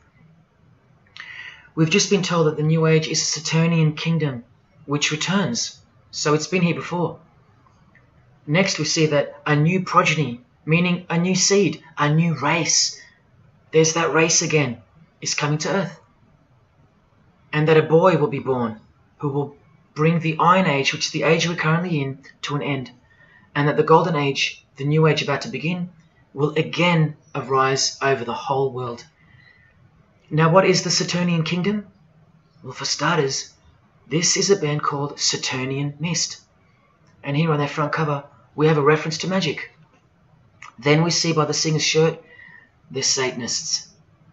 Then with his other shirt, we see the connection once again between the inverted pentagram of Satanism and the one eye of Freemasonry, the secret religion of the who's who of planet Earth.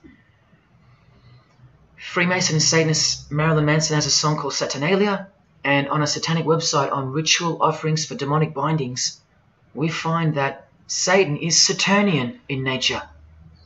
Here on the front page we see the inverted pentagram under the head of the Baphomet, and right next to it, a version of the square and compass of the Freemasons, of which a lodge is located near a suburb near you, no matter where on earth you live. The Satanic Church hidden in plain sight. Now let's go straight to the source so you can see for yourself the nature of the New Age Saturnian kingdom found in the full quote of the Freemasons' New World Order seal.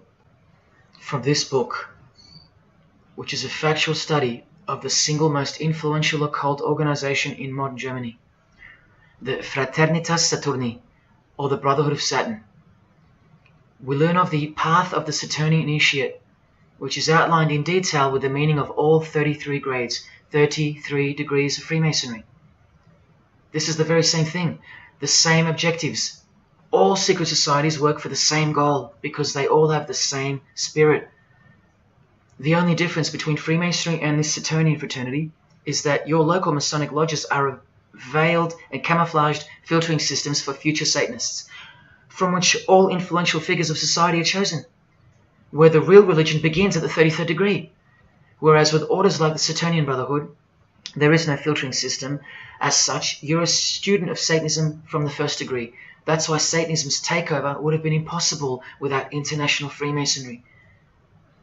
The Saturnian teachings include sexual mysticism, sex magic, and Nietzschean Thelemism.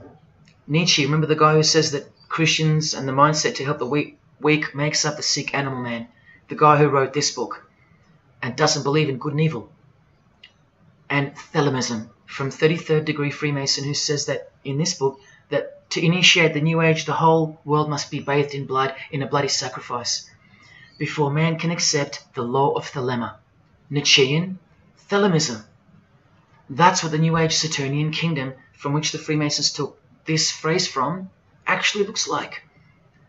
This factual study on the Saturnian Brotherhood is filled with references to Lucifer, Satan, magic, sex magic, blood, sacrifice, the number 666 as mentioned by Jesus Christ himself, and of course, Freemasonry. The secret society that all of our politicians and entertainers belong to.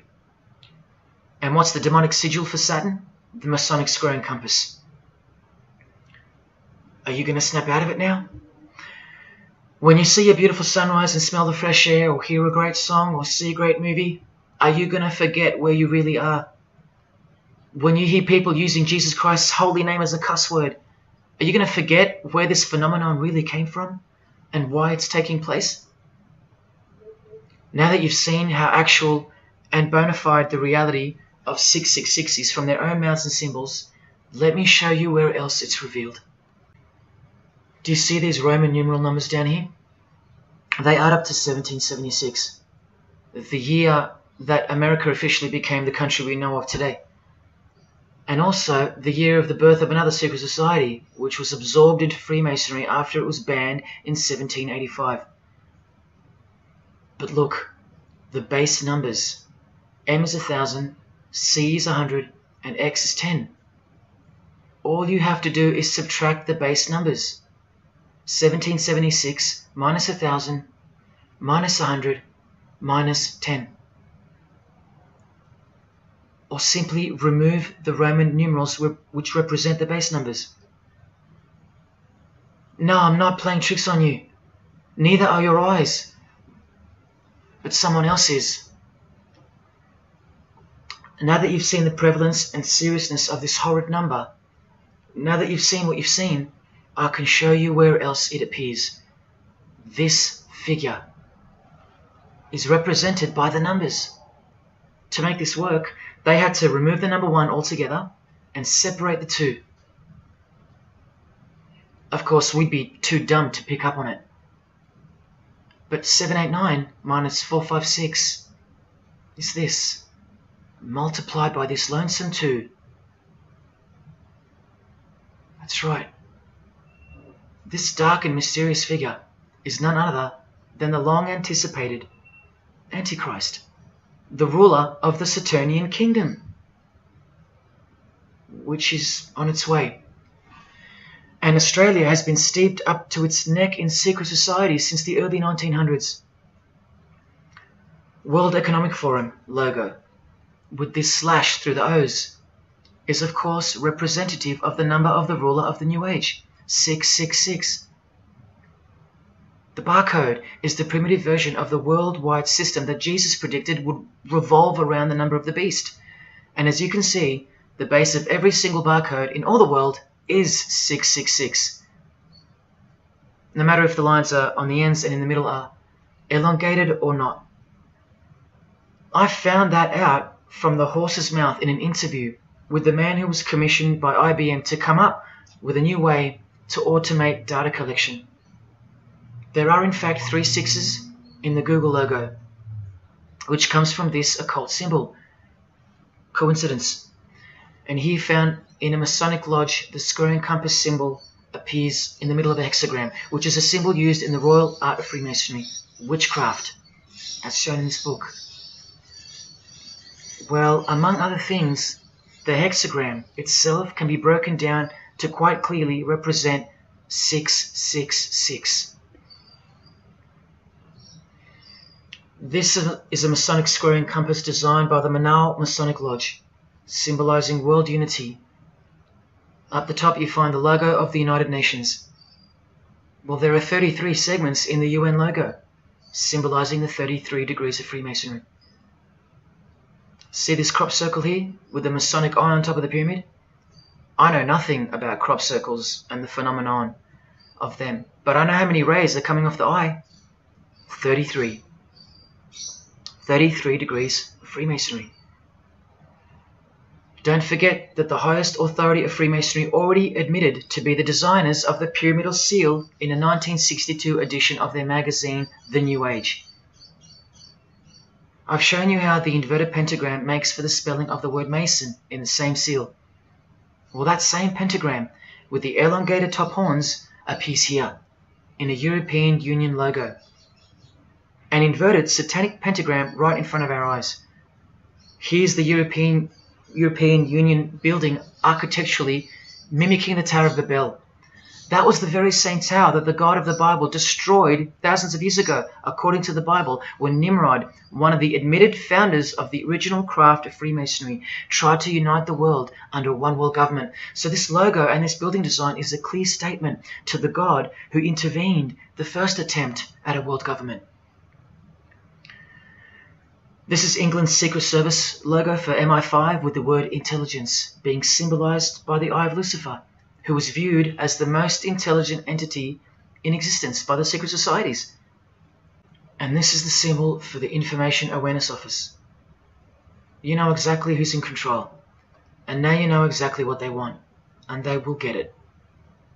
In a 1962 article written by former US President and Freemason's wife, Edith Roosevelt, in the New Hampshire News, and speaking of the spiritual counterpart building for the United Nations, called the Temple of Understanding, she writes that the symbolism planned for the building dates back to the black magic practiced by the high priests of ancient Egypt, and that the building will contain a giant eye. You don't have to wonder why now, because you know why. This clothing designer is fully aware that the one-eye symbol is synonymous with Satan and hatred of Jesus. Does this movie poster make any more sense to you now? Well, are you ready for the second biggest shock of all? Whatever you think of what you're about to see, please come see me on the other side of this so I can show you something. This clip only goes for a few minutes. And keep in mind, the only reason I'm showing you this to you is because the writer and director of the preview of this movie-style documentary was murdered, along with his wife and his little daughter and his dog, all before the production could begin. The murder was made to look like a murder-suicide, the news of which never made national broadcasts, just the local news. Case closed, nothing to see here. You have to ask yourself why, after so many movies with a dystopian, World War, totalitarian type theme, why was this movie so dangerous and strictly unacceptable for public viewing, that a whole family would be murdered? Well, this movie was going to tell us about America's secret destiny. And one other thing which you'll see on the other side of this clip, an amazing thing. As titled by Manly P. Hall over 100 years ago, what's the secret destiny of America? Well, it's this.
What was David's hidden message inside the Grey State? And could it be the reason for his death? Perhaps the scariest part of Grey State's conceptual trailer is this character here, who appears to be operating a guillotine. David Crowley was very intentional in this frame of the movie. He added something that I believe he wanted the people to know about. Who is the identity of this executioner? If you look closely, you will see that this terrifying character is wearing something around his waist. It appears to look like an apron. The executioner wears a Freemason apron, complete with the all-seeing eye, the compass, and the two pillars. I do believe David Crowley is trying to tell us something. He is telling us that the organization behind the French and American revolutions, the organization behind the Italian Revolution of 1830, the organization that outlined a plan to overtake the Vatican in a document called the Alta Vendita, the organization behind the Trail of Tears and the deaths of thousands of Native Americans under Freemason Grandmaster Andrew Jackson, the organization behind the Ku Klux Klan in the United States post-Civil War and its rebirth in 1915, the organization behind Hiroshima and Nagasaki during 33rd degree Freemason Harry Truman's presidency. These are men with a radical revolutionary agenda throughout the entire world because they worship and follow a radical revolutionary deity, the first to have led a revolt against the Most High Lord.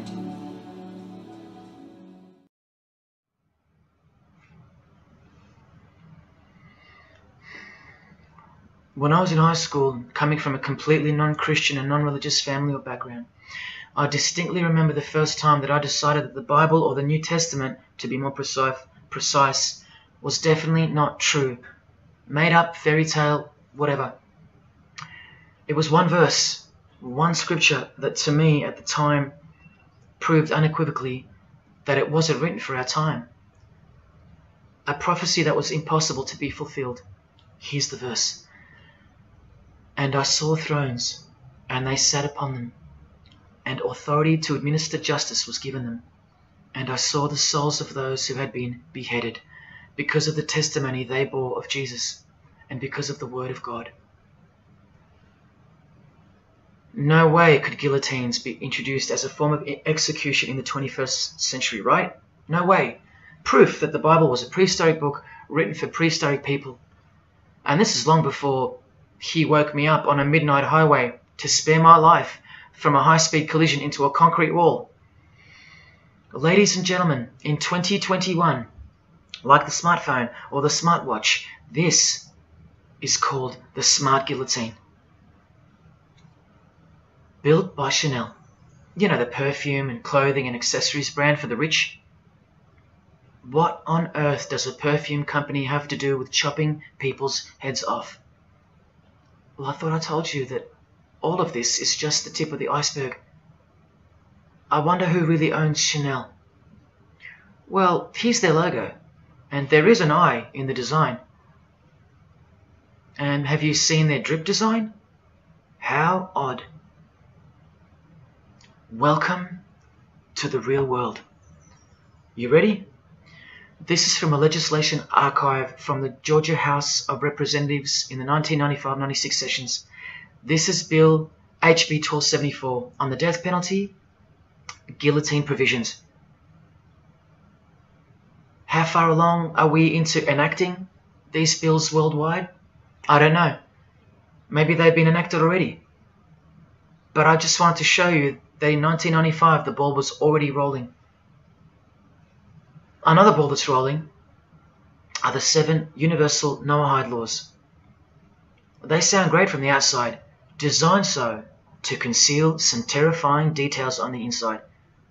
Firstly, they were signed into US law in 1991 by George H.W. Bush on March 26. Here's the bill and resolution. It was named Education Day.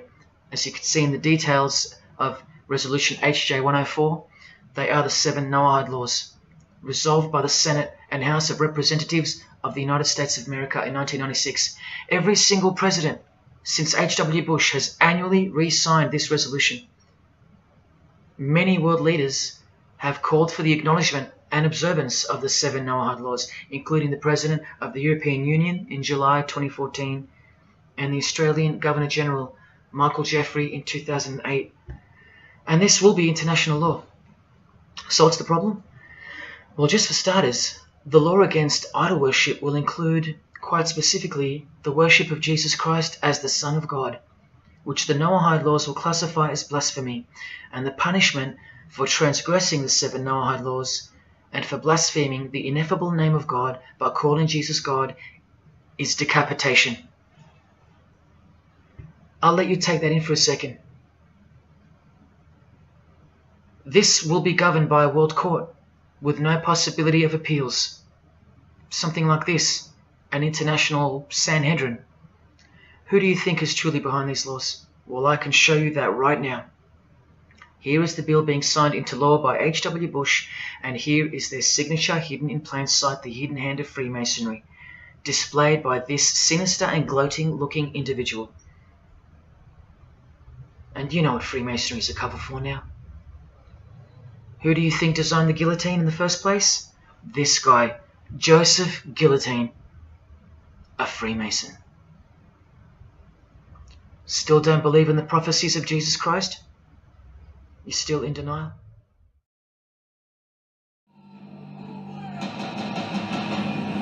Last night I dreamt about how things were. When I woke up here.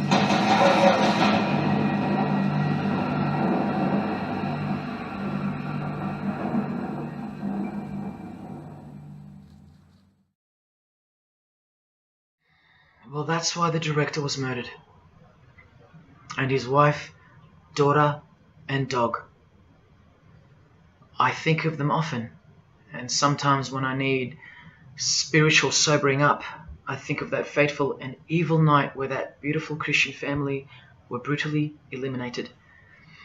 If you think he wasn't onto something, well, he paid the greatest price to share this with you. Prophecy will be fulfilled.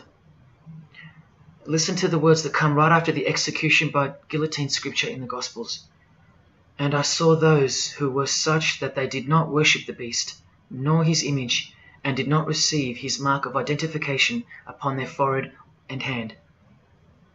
Remember this mark in the video? I'm not saying that the director knew what the mark would be, but based on the symbology, he knew who would be behind it. Look at the triangular symbol of the Freemasons.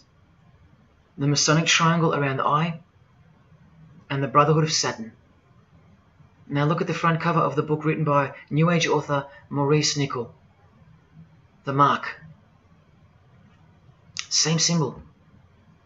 Identical to the symbol used by J.K. Rowling, who said its design was inspired by the Freemasons. Who has this tattoo, which represents the Baphomet. Well, Solve Coagula is the process in which they will bring this New World system to life. It's identical to the Masonic motto of order out of chaos. Solve means dissolve or destroy, and coagula means to bring the elements back together into a new and higher form, a new and higher system. Jesus described it as the beast system, and one way or another, we will be marked as a form of identification in order to participate. But first, chaos must ensue. A deep Masonic truth, which is mostly true anyway, is that destruction precedes construction. It's like having to destroy a tree in order to create a table. The same principle applies to creating the New Age. That's why I know that the process which involves the creation of a new system must involve the destruction of this one. Now, this is the last referenced work I'm going to use to show you who will be the head of that system, that one world government. A book by David Spangler, considered as one of the founding fathers of the modern New Age. He also has an intimate relationship with the United Nations, as shown in 1975 document which was uploaded to the UN archives in 2006. Please pause to confirm that, where you can find his name listed under the Board of Directors for the Planetary Citizens Group. In his book, Reflections on the Christ, David Spangler, remember, one of the founding fathers of the New Age and a member of the Board of Directors in a United Nations sanctioned program, repeatedly upholds and honors the entity known as Lucifer. He tells us all about what is required to step into the New Age. Well, mainly, what's required is a new understanding of the angel Lucifer. He writes that when this great project of evolution began, man went forth as consciousness to learn his divinity, and Lucifer went with him. It is important to see that Lucifer, described as an angel, a being, a great and mighty planetary consciousness.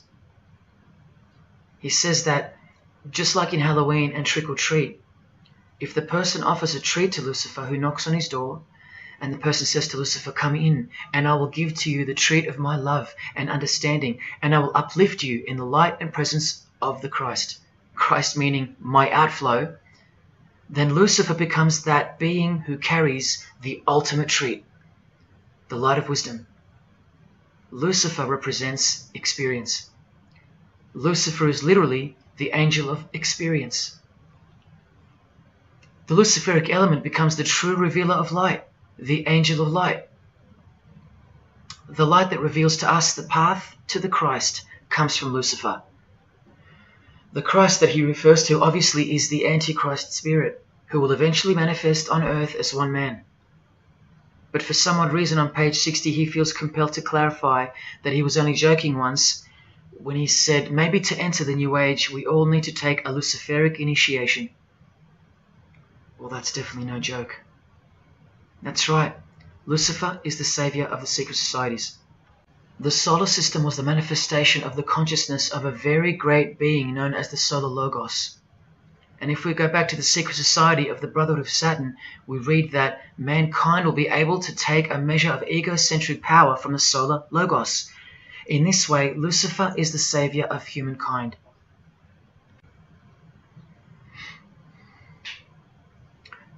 Do you see who you're dealing with? These are the people above you, the rich, powerful, influential, overflowing in all areas of those who are steering society, and they're about to reach their destination. Who showed you? Who told you? Who warned you? Jesus Christ did. Oh, those pesky Christians. In the animation flushed away, the villain Toad conspires to genocide all the rats in the sewer world and replace them with a superior species, a new species. No one is aware except for this one rat who's briefly seen in the beginning. He's a Christian rat, a nut job, carrying around a plaque, as some real-life Christians used to, warning everyone of the impending doom that is upon them. What's the twist that's hidden in plain sight for no one to see? Well, the villain Toad, planning the New Age, wears the ring of a Freemason. This ring. And he wears it exactly on the finger that a Master Mason should. It is worn on the third finger of the right hand.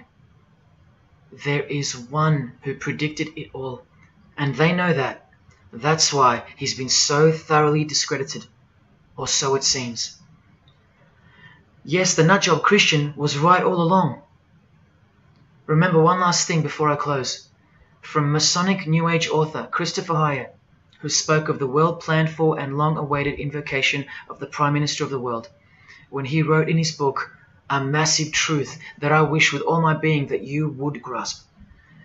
Both satanic cults and Christian fundamentalists are closer to seeing the truth than most normal people. The world has always been at war, a spiritual war from the beginning. And if you don't know it, then you're losing the battle. The Gospel tells us so accurately that the enemy we wrestle against is not made of flesh and blood, but it is made of spiritual forces of evil in heavenly realms. That's where the real war is being waged, in the spirit. And now that we know what secret societies are and what they've tapped into, we can rest assured that that statement from the Gospels is true. That's why the common denominator between all of the secret societies is the anti-Christian sentiment. You need to ask yourself why. Why the negative obsession with Christianity? It's not as if Christians run the game.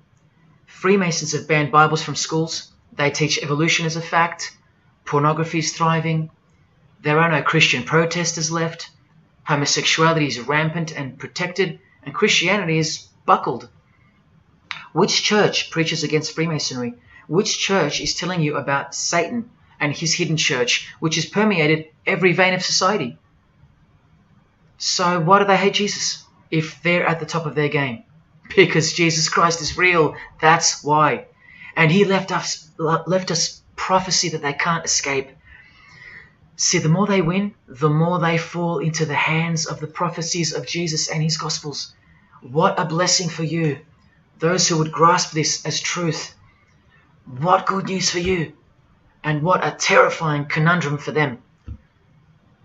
If you've come this far and you still don't care or still unwilling to trust, then you deserve what's coming as a law of nature. because you've been warned of all of it. The one world government clearly on its way. Cashless society, inevitable. The mark that each person will receive, without which you won't be able to buy or sell or participate in this world. And the manifestation of the name, the number of the name of the one who will implement this system. 666. All of it is coming to pass. Inescapable we are from him. Everything and everyone will fall back into his hands, where he will finally separate the goats from the sheep.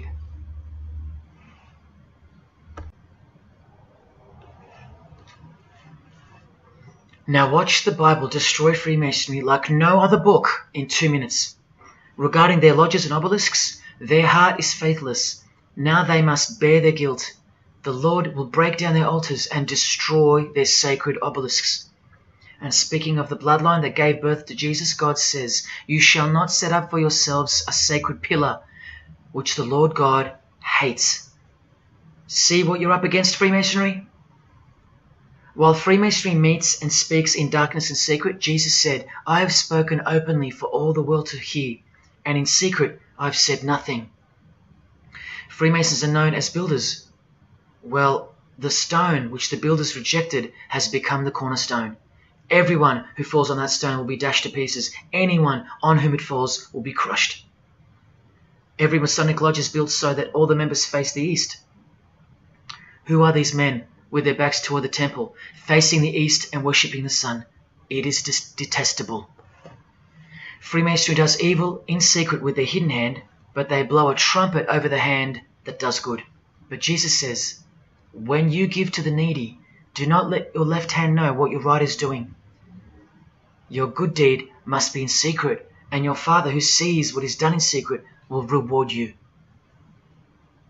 You can't become a Mason if you're broke, blind, maimed, or have a criminal record. Jesus said, but when you give a banquet, invite the poor, the crippled, the lame, the blind. Freemasonry takes pride in its secret rituals and is hungry to rule the world. The Gospels say that their destiny is destruction. They make appetite their God. They take pride in what should bring shame. Their minds are set on earthly things. Freemasonry believes that the light is but darkness visible. The Bible says, woe to those who call evil good and good evil, who put darkness for light. And Jesus further said, if therefore the light which is in you be darkness, how great a darkness that would be.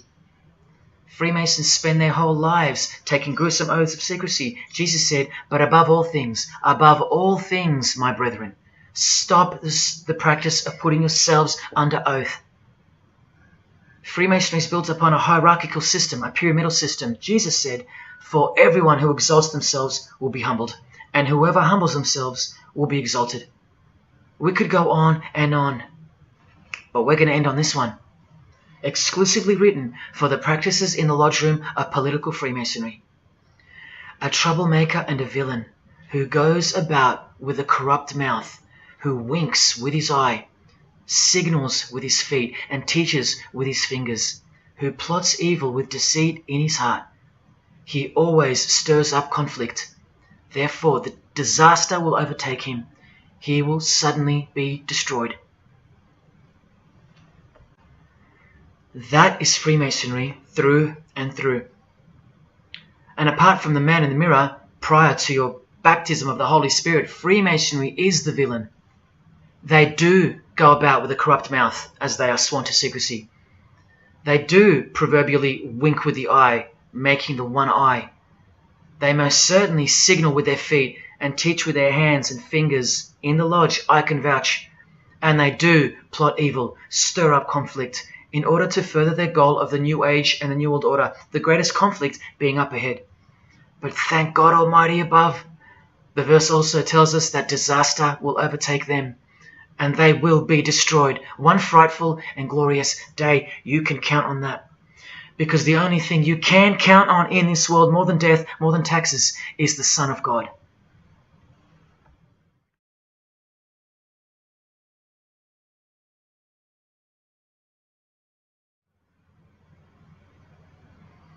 This is it. This is the last shock, and by far the biggest. If you ever needed intellectual proof that Jesus Christ is real and living right now, this is it. If Jesus and the Gospels weren't true, then Luciferians wouldn't be running the world. Atheists would, or some other version of modern man. Anyone, but not Satanists, not the passionate enemies of Jesus. If Jesus wasn't real, then so-called Satanists would be scattered here and there over the world in little local covens by silly teenagers rebelling against society and living in their own la-la land with their own little make-believe devils, being make-believe rebels. But no, people who believe that Lucifer is God run the world from top to bottom. They are dedicated to the core. They're highly sophisticated. They make the movies, they star in the movies. They write the songs, they sing and dance. They are worshipped as idols. They set trends, they live large, and they practice witchcraft, complete with sex magic and blood sacrifices. Why? Why do they do that? Why would they bother? Because witchcraft is real and has been since before civilization began, hidden from the vile multitude who have been stupefied by propaganda to the point that they don't believe in anything anymore. And who waged a war on witchcraft on your behalf? God did, the God of the Bible. If Jesus wasn't real, Luciferians wouldn't be building their paradise on earth. Atheists would. If Jesus wasn't real, Luciferians wouldn't be passionately hating him to the point of keeping their existence hidden under penalties of torture and death. Lo and behold, in the 21st century, yes, if Jesus was a myth, Luciferians wouldn't be working overtime to inadvertently fulfill every prophecy that Jesus gave us. Can anybody read me? What part of Jesus foretold a worldwide cashless system, a worldwide government, and a worldwide religion do you not get? If Jesus wasn't real, why do former Satanists freely admit that only the true Christians are immune to witchcraft? They have no power over the disciples of Jesus. How is that possible? And what about this one that's been going around? If the Gospels were written by the Catholic Church in order to control people, then why didn't they include a pope in the scriptures? There's no pope here. Why didn't they include instructions to obey the priests? There's no priests in the New Testament, except for God himself and all his disciples. We're all priests. If the Gospels were an invention of the Catholic Church, why does Jesus say to call no man Father except your Father in heaven? Yet every priest holds the title of Father. If the Gospels were an invention of the Catholic Church to control people, why were only priests allowed to own a Bible and not the common people? Why did they burn William Tyndale at the stake, a Christian scholar who translated the Bible into English? Are you with me? Please help me understand how you don't believe in Jesus when even your enemies, the high-ranking Freemasons, think that you're stupid for not believing in Satan. There was the first shock, which was the fact that an international secret society exists at all, and that all people in power, prominence, celebrities, they're members of it. That was the first shock. The second shock was the oaths they take and the rituals they perform. Decapitated heads, brains exposed to the sun, drinking wine from human beings' skulls, all done by the people you respect the most. Pretty shocking if you have any brains left in your skull and heart left in your ribcage. The third shock was the reason they took the oaths and performed the rituals. And that reason is that the secret society they all belong to is in fact Satanism. The fourth shock was the details of witchcraft and the details of the new satanic age, the Saturnian kingdom, where billions are planned for death to pave the way for a spiritual and technological utopia. But do you know what the biggest shock of all is? The shock that surpasses all of them combined. It's Jesus. Jesus is the shock. He's the shockwave, the reality and truth of him. Because that changes everything. He changes everything. The greatest news you could never think up, that God left his abode to come here a form of hell, manifest on earth, to be ridiculed and executed to save our sorry asses by taking a bullet for us. Don't worry, his second coming won't be so sacrificial. Better start fearing like you fear a cop and like you fear a judge. Oh, I know you tremble in front of them. But you don't fear God? Oh, how we love the darkness and sin. Possibly you, loved gossip, you loved sex and porn, you loved sodomy, you couldn't stop lying, you couldn't stop cussing, you loved your idols, singers, actors, sports people, sports teams, putting people who fart, smell, and eventually die on a pedestal. You just couldn't cut yourself off from the ways of the world. Purity? Who wants to be pure? I have to be pure? I have to live holy? Stop sinning? That's so boring. What kind of God is this? To hell with that God. Well, do you like filth in your home? Do you? Do you like filth on your carpet, on your clothes, on your face? Do you invite filthy guests over and give them a share in all your belongings and all your power? Do you give them the keys to your house and car? No, you don't. But the Creator, who has the greatest house of all, he should. We can barely earn $1,000 a week, and we don't give that away to anyone. But now God should share his wealth with you, the unclean, the unrepentant. Is it too much to ask your filthy guests to clean up before they enter? To watch their mouths, to control their willy? Is that too much to ask? Oh, but if God was real, what about all the children that die? What about them? What are you doing about them? Are you still stuck on which phone you're going to upgrade to or what's for dinner? Why don't you leave your abode, your luxuries and your loved ones and risk it all to go save some children yourself? Oh, but what about all those who've never heard of Jesus? Let me ask you, what's your excuse? I know they have one, but what's yours? You've heard of him. Every morning you wake up and look at the calendar is a testament to his name, because it's 2021 in Australia, it's 2021 in Brazil, it's 2021 in China, it's 2021 in every single country in the world. So let me ask you, 2021 years since what? Like I said, just waking up in the morning and knowing what day it is a testament to him. But if God was real, why wouldn't he just show himself? Show himself to who? To you? You can't even get on your knees and repent. You can't even hate sin and scream out to him. So why would he?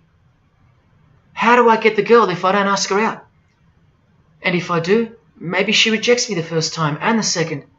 How bad do I want her? How hard will I try? Most haven't even knocked on his door. Well, I did.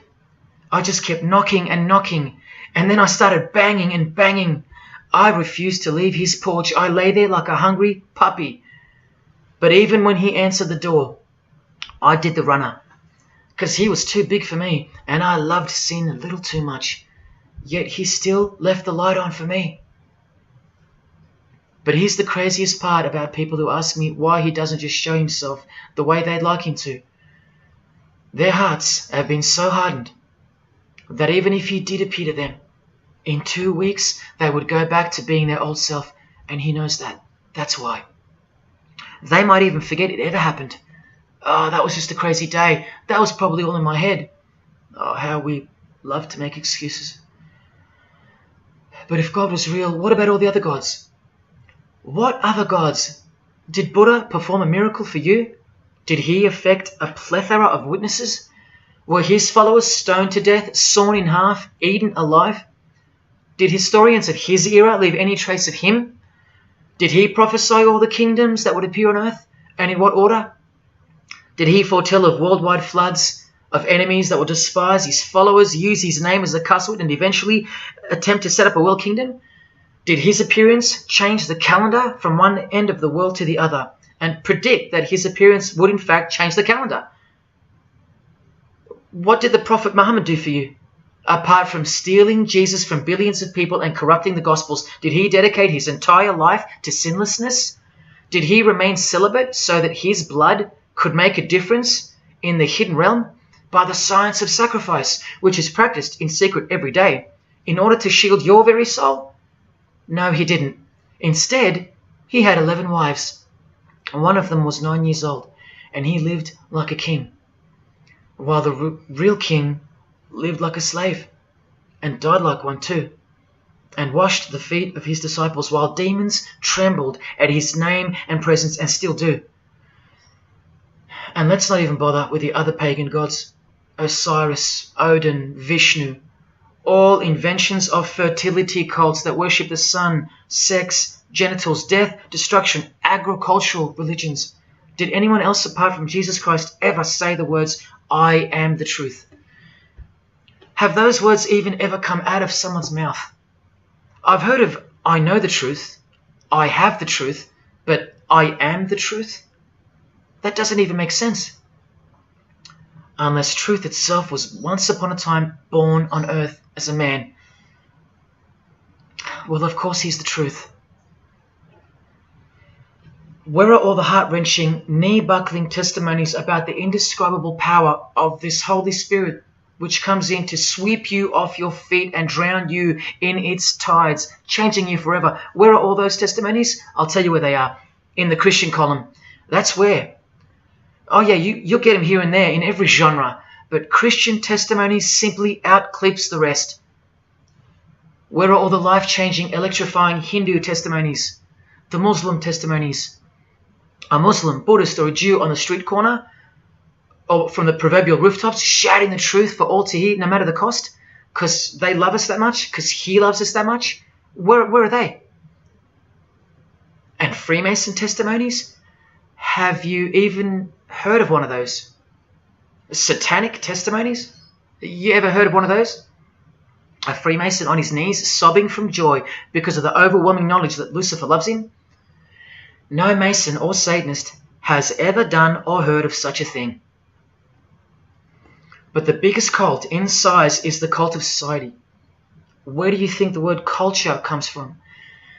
And the TV, the doctors, the idols, the PhDs, the scientists, they are the priests of the cult of society. You atheists think you don't live in a religious world of your own, filled with daily rituals and daily worship? Even your beliefs require faith in what your priests teach you. Evolution, no proof. Age of the earth, no proof. Distance of the sun, all faith-based on what you are told by strangers. You can see the rings of Saturn with your telescopes, but you can't see the buggy on the moon that was left behind in 1969, yet you still believe, because you have faith. Don't you worry, no matter who you are, you live in a religious world, because life is religion. And if you're still in the I'm not religious category, think again. You all worship something or someone, and your religion is futile. But for you, for the one, whoever you are, remember the advantage that evil has over good. A little good doesn't destroy evil, but a little bit of evil destroys all good. See this glass of water? One single drop of poison is enough to render the whole lot useless or deadly. That means that 99% of the goodness and purity of that water amounts to nothing, all because of one single drop. The whole glass is evil. And so it is with the human soul. You better believe it. Does anyone go out with a stain on their face or on their shirt? You think the soul can't be stained? Think about it. Just one lie makes you a liar. So you can't go where life is, stained with death? Now, in case someone thinks I'm playing the high and mighty role, I tell you this. I used to be a liar. I used to be a pervert. I used to be a drunkard. I used to smoke all kinds of poison. I used to have angry outbursts, use a filthy mouth, indulge in filthy humour. I used to. Past tense. But no more. He finally summoned me. He called my name for the last time. He took my dog, then my music. He took my band, broke it all, and broke me, flooded me clean. He sent for me. He woke me up from a deep sleep on a high-speed midnight highway with a whisper an actual whisper in my ear, and only meters between me and a concrete wall with my name on it, because he knew I had it in me.